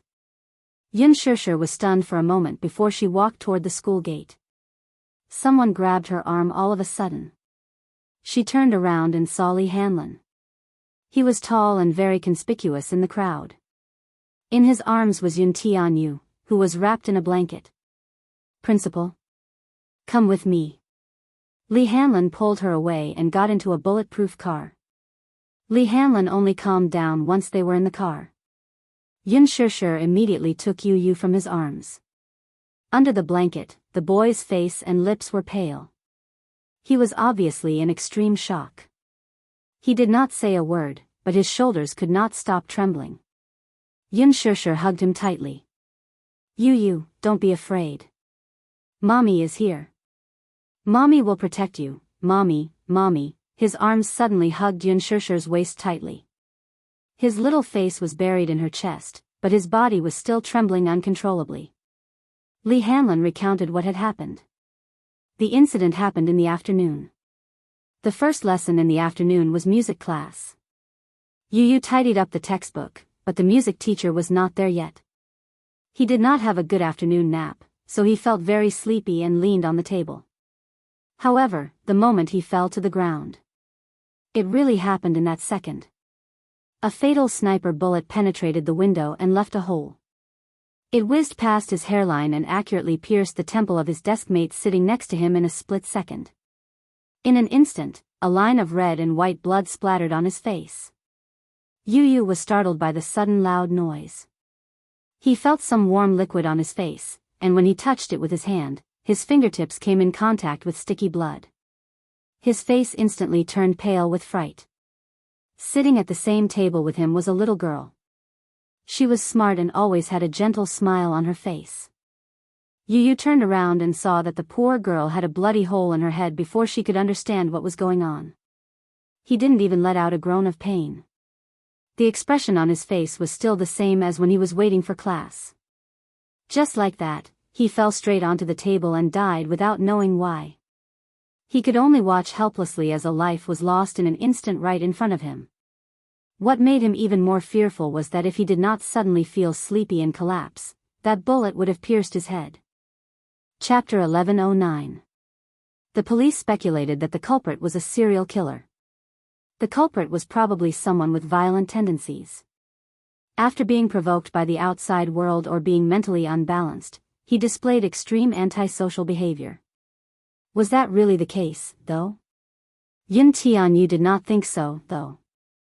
Before the assassination, the culprit hacked into the school's security system, destroyed the CCTV, and even cut off the surveillance cameras within a few hundred meters of the school. This was a premeditated assassination. The location of the ambush should be at the abandoned building opposite the classroom.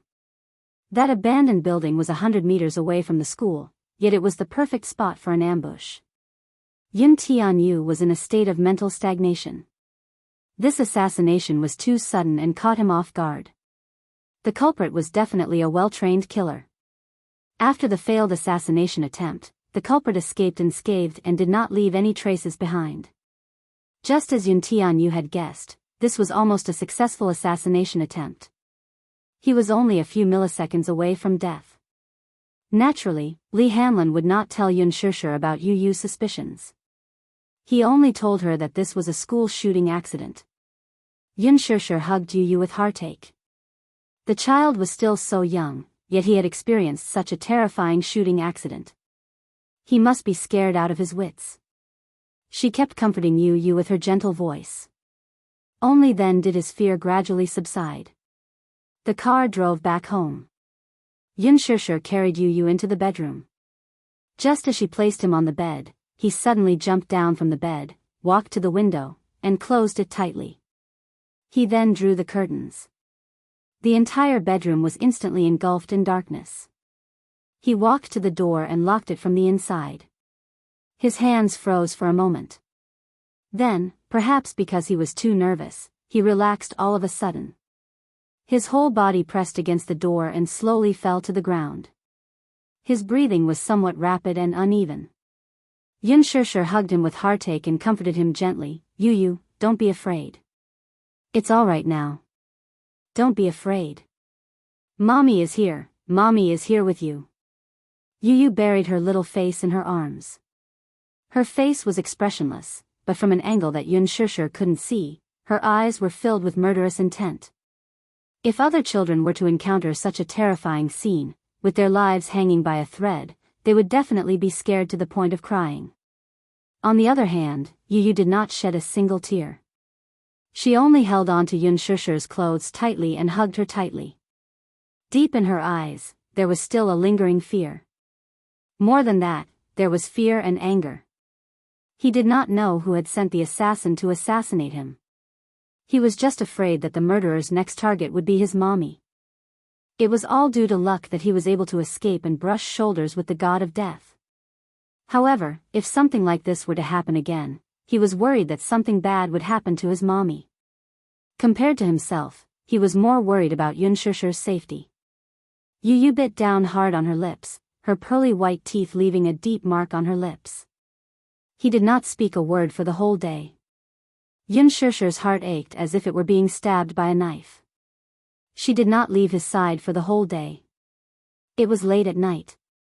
Xianxia hugged Yun Tianyu and fell asleep quietly. In the darkness, Yun Tianyu slowly opened his eyes. When he turned his head, he saw Xianxia sleeping peacefully. He cupped her face and planted a light kiss between her brows. Then, he carefully extricated himself from her embrace. He left the bedroom and entered the study room. After locking the door, he gave Li Hanlon a call. Chapter 11:10. Agent Li, dispatch a team of mercenaries and station them around the villa. Don't let anyone get close to it. Yes, I understand. Li Hanlon answered. How many men can you dispatch now? I can dispatch 2 teams from the branch with about a dozen men. Yu frowned. Not enough. I'm afraid that the culprit won't give me a chance to breathe after failing to get rid of me this time. It'll take some time for the team from the headquarters to reach the capital. Only then did Yuntinyo's heart settle a little. Have you investigated the matter thoroughly? No. It seems that this isn't a simple assassination. The killer is skillful and didn't leave any traces behind. Do you have anyone in mind? No, Yun Tianyu cursed, D***MN. They were in a passive position in the current situation. The enemy was in the dark while they were out in the open. Every minute was dangerous, and could even be fatal. I suspect that the culprit's target is most likely Mommy and me. I was lucky enough to escape this time. However, there won't be a next time. Yun Tianyu calmly analyzed. Li Hanlon was silent for a moment before he suddenly asked, Director Yun, have you considered joining Hurricane Group? Yun Tianyu leaned back slightly against the back of the chair. His eyes suddenly turned deep and cold. As Li Hanlon and Yun Tianyu got closer, Yun Tianyu's trust in him grew. He also gradually understood that, after the veil was lifted, the mysterious Hurricane Group had a close relationship with Yun Tianyu. Yun Tianyu's relationship with Hurricane Group could be traced back to a design he had designed. Due to his poor health, Yun Tianyu rarely had the chance to go out. He spent most of his childhood in the hospital. He liked to play with toys since he was young. However, Yu was different from other children. Other children played with toys because they liked to play with them. Once they were tired of playing with them, they would throw them aside and no longer care about them.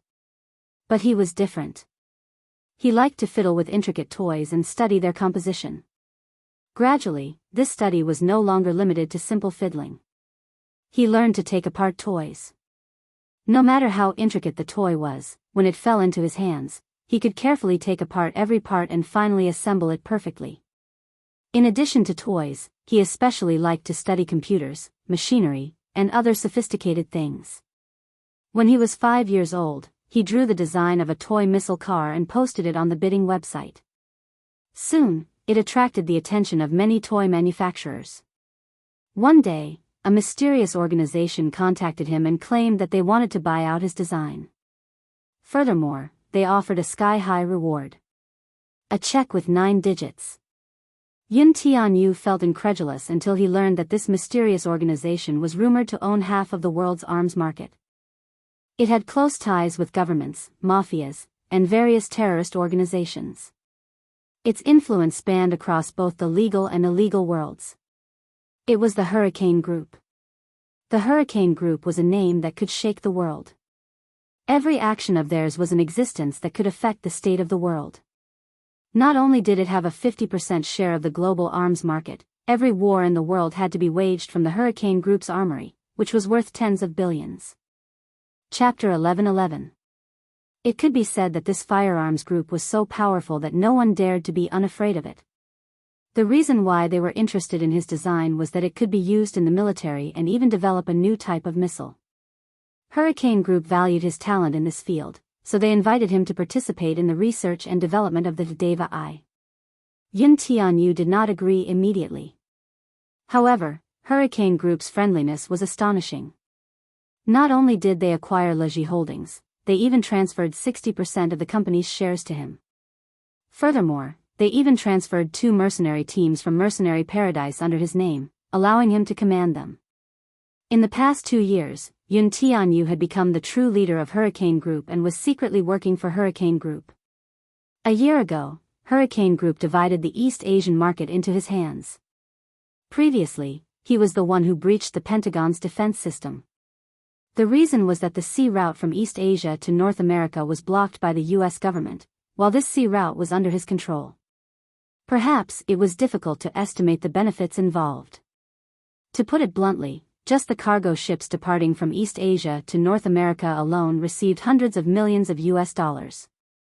Every order was enough to crush Leji Holdings' annual revenue. It was a very impressive figure. However, from a certain perspective, Yun Tianyu could not be considered a core member of Hurricane Group. Hurricane Group, on the other hand, had the intention of grooming Yun Tianyu as the next leader of Hurricane Group. Yun Xianxia was kept in the dark about all this.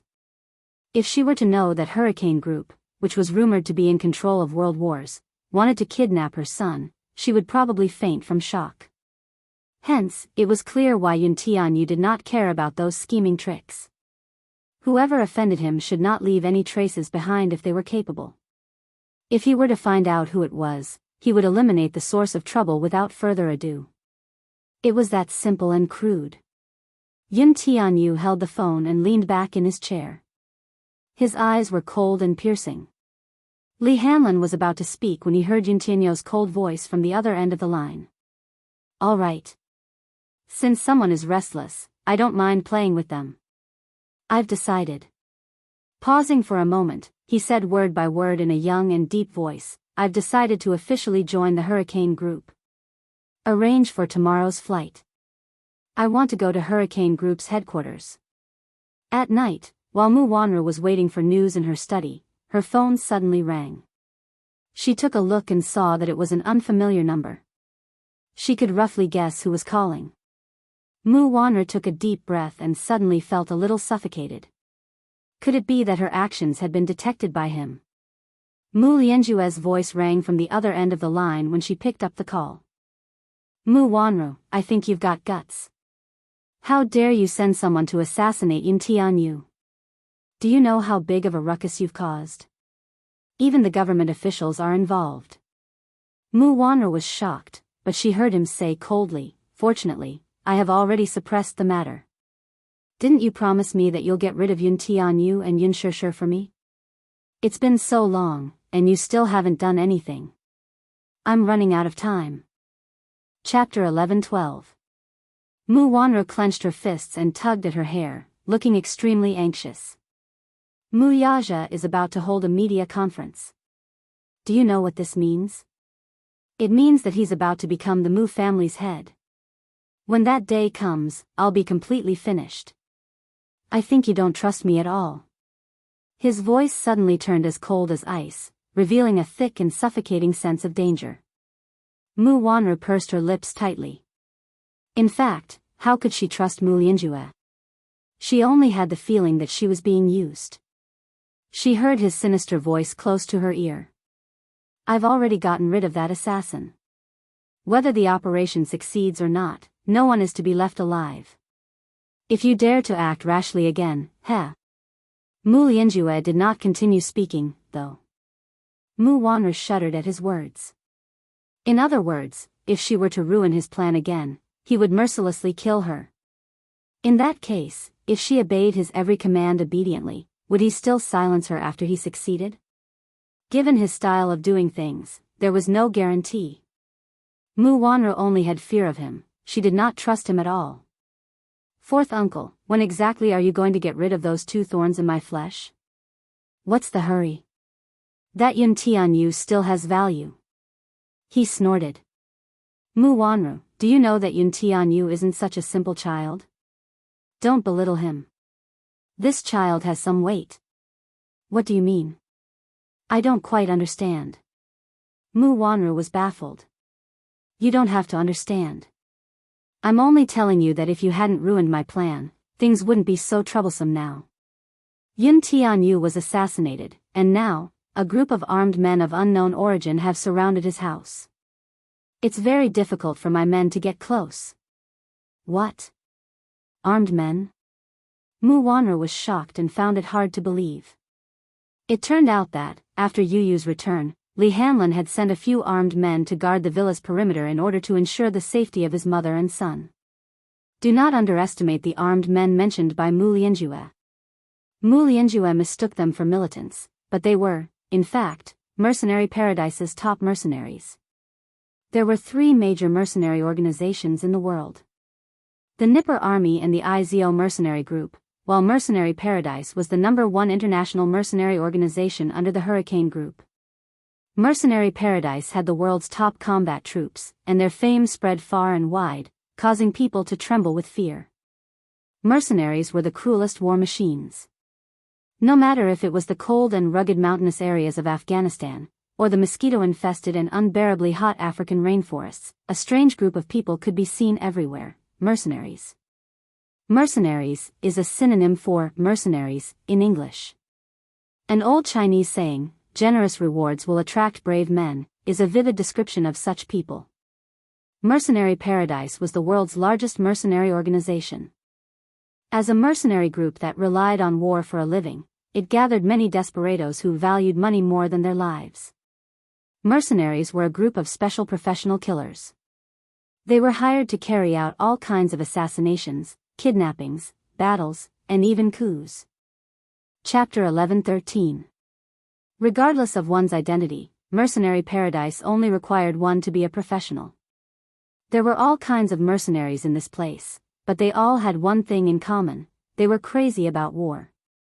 War was their everything, and they would risk their lives for the sake of profit. To put it simply, as long as someone is willing to pay me, I'll work for them. There's only money in my eyes. There's no distinction between right and wrong, good and evil. I can work for God, but I can also work for Satan. Another adjective would be desperados. Mercenary Paradise had 4 ace leaders: Vermilion Bird, Anjia, Snow Fox, and O Sheng. Snow Fox was good at assassination, Vermilion Bird was good at infiltration, and Anjia and O Sheng were the kings of mercenaries with outstanding leadership skills. Those in this line of work did not have much loyalty to their country, nor did they have the concept of good and evil. They were professional soldiers who would be employed by and fight for any country or nation regardless of the country's interests and all the consequences. The only thing that was enough to move them was money and benefits. How could Mu Lianjue's men be compared to these war machines? With these ace mercenaries guarding the place, Mu Lianjue's men did not even have a chance to take a step forward. Now that things have come to this, we must bring Yun Tianyu back to the Mu family first before we have a chance to act, ordered Mu Lianjue. Given the current situation, only by bringing Yun Tianyu back to the Mu family would they have a chance to act. If Mu Xing were to take action, he could definitely bring Yun Tianyu back. Because with the power he currently held, if he wanted to, he could mobilize a group of troops from the military area at any time. Mu Wanru bit her lower lip and hung up the call. She sucked in a deep breath of cold air. A light was on in the study room. Mu Sheng was sitting in front of his desk, looking at the financial report for the new quarter. His wrinkled hands flipped through the pages one by one. With his spectacles on, he skimmed through the report expressionlessly. Knock, knock, knock. Someone knocked on the door cautiously. Who is it? He narrowed his eyes and looked up at the door. Grandpa, it's me, Wanru. Mu Wanru's gentle voice sounded from outside. Can I come in? I have something important to tell you. After pondering for a moment, he put the report aside and called out, Come in. As soon as he finished speaking, Mu Wanru pushed the door open and walked in. She carried a cup of tea to the desk and put it down. She looked down and said casually, Grandfather, I've found the child's whereabouts. Oh. The old man, who had thought that it was something important, raised a brow at her question. Child? Yes. I've already found the child's whereabouts in the past few days. Should I bring him back to the Mu residence? She probed as she studied the old man's expression. Mu Sheng slammed the table and stood up agitatedly. Where is it? Take me there quickly. Go now. Don't waste a moment. Bring the child back immediately. Now. It's getting late. Can your body take it? The muscles on his face twitched a little because of his excitement. He had a gratified expression on his face, but when he heard her question, he said disapprovingly, You don't need to care so much. Make the arrangements now and bring some men to bring the child back. Chapter 11:14. At this time, it was already late at night. Several black cars sped through Shangti Walk's entrance and stopped in front of the garden bungalow. Mu Sheng sat in the car, leaning on his walking stick. His heart was in turmoil as he looked out of the window. 7 years ago, when Xiao Yichen was born, he was ecstatic. As the head of the Mu family, it was gratifying to see the continuation of the bloodline. Now, however, he learned that that woman had given birth to 2 children for the Mu family and had secretly hidden one of them. Mu Sheng was livid. What was that woman's motive? She actually hid a child. Could it be that, as Mu Wanru had said, she wanted to become a phoenix by relying on her child's status? He really doesn't know what kind of status he has. Thinking of this, he could not calm down. However, when he learned that the child was about to be returned to the family, his expression softened a little. He looked at the 2 bodyguards in black and gave them a signal with his eyes. Then, he said in a low voice, Be careful, don't hurt the child. The bodyguards in suits alighted from the car. Just as they were about to reach the door, they heard a cold shout from the darkness. Who is it? Before they could recover from their shock, they saw several armed mercenaries appear out of nowhere and guard the door, not allowing them to get close. The bodyguards were stunned at first and then bellowed, Who are you? The mercenaries did not speak and only sized them up coldly. Get out of the way. The mercenaries stood still and did not move an inch. The bodyguards looked at each other and decided to barge in. Just as they lifted their feet, a black shadow suddenly flashed in front of them, rushed into the crowd, and pulled out a sharp dagger from his waist. Only a few painful cries could be heard, and in just a few seconds, they fell to the ground one after another. The tendons in their arms and legs were cut. The black figure paused and slowly straightened up.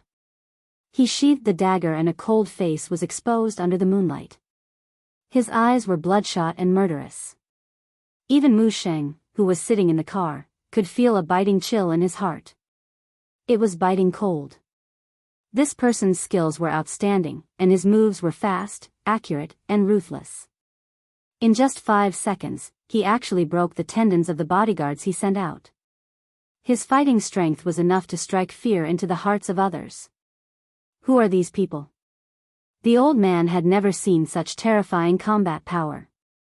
In the entire military region, only the special forces had such a terrifying combat level. What was going on? Grandpa. What should we do now? Mu Wanru asked in trepidation. It turned out that it was just as Mu Lianjue had said. A group of unknown armed forces had surrounded Yun Shishir's house, preventing anyone from getting close. Mu Wanru suddenly felt a chill in her heart. Mu Sheng, on the other hand, was baffled. What were the identities of these people with such powerful skills? Mu Wanru suddenly said, "Are these people sent by Yezhe to protect Yun Shishir and her son?" Humph. This brat was always doing stupid things. I think his wings have hardened. He's actually bewitched by a dirty woman. Mu Xing banged his cane on the floor in anger. Anger rose from his heart. "Grandpa, what should we do now? I think these people are very skilled. They're not simple." He snorted. No hurry. Chapter 11:15. The Mu family's business was huge, and its influence spread far and wide. There were many Mus in the military base. In the military base, those who held the rank of SHOU commander or higher were all members of the Mu family. Not to mention, Mu Yaja's second uncle, Mu Linfeng, was the highest-ranking commander of the military base in the capital. The Mus were inextricably linked to the military base. Hence, with just a call from Mu Sheng, in less than an hour, 8 to 9 armored anti-riot vehicles were parked at the entrance of Xiangdi Walk.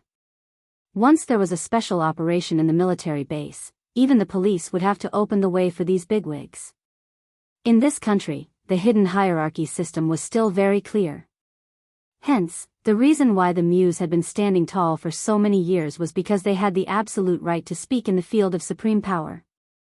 Closely following behind the anti-riot vehicles was the military base's military officer, Senior Colonel Song Yi. Although he was not a member of the Mus, he was the nephew of the capital's mayor, Song Jinghua. His wife was from a side branch of the Mus, Mu Yaja's niece, Mu Kuei.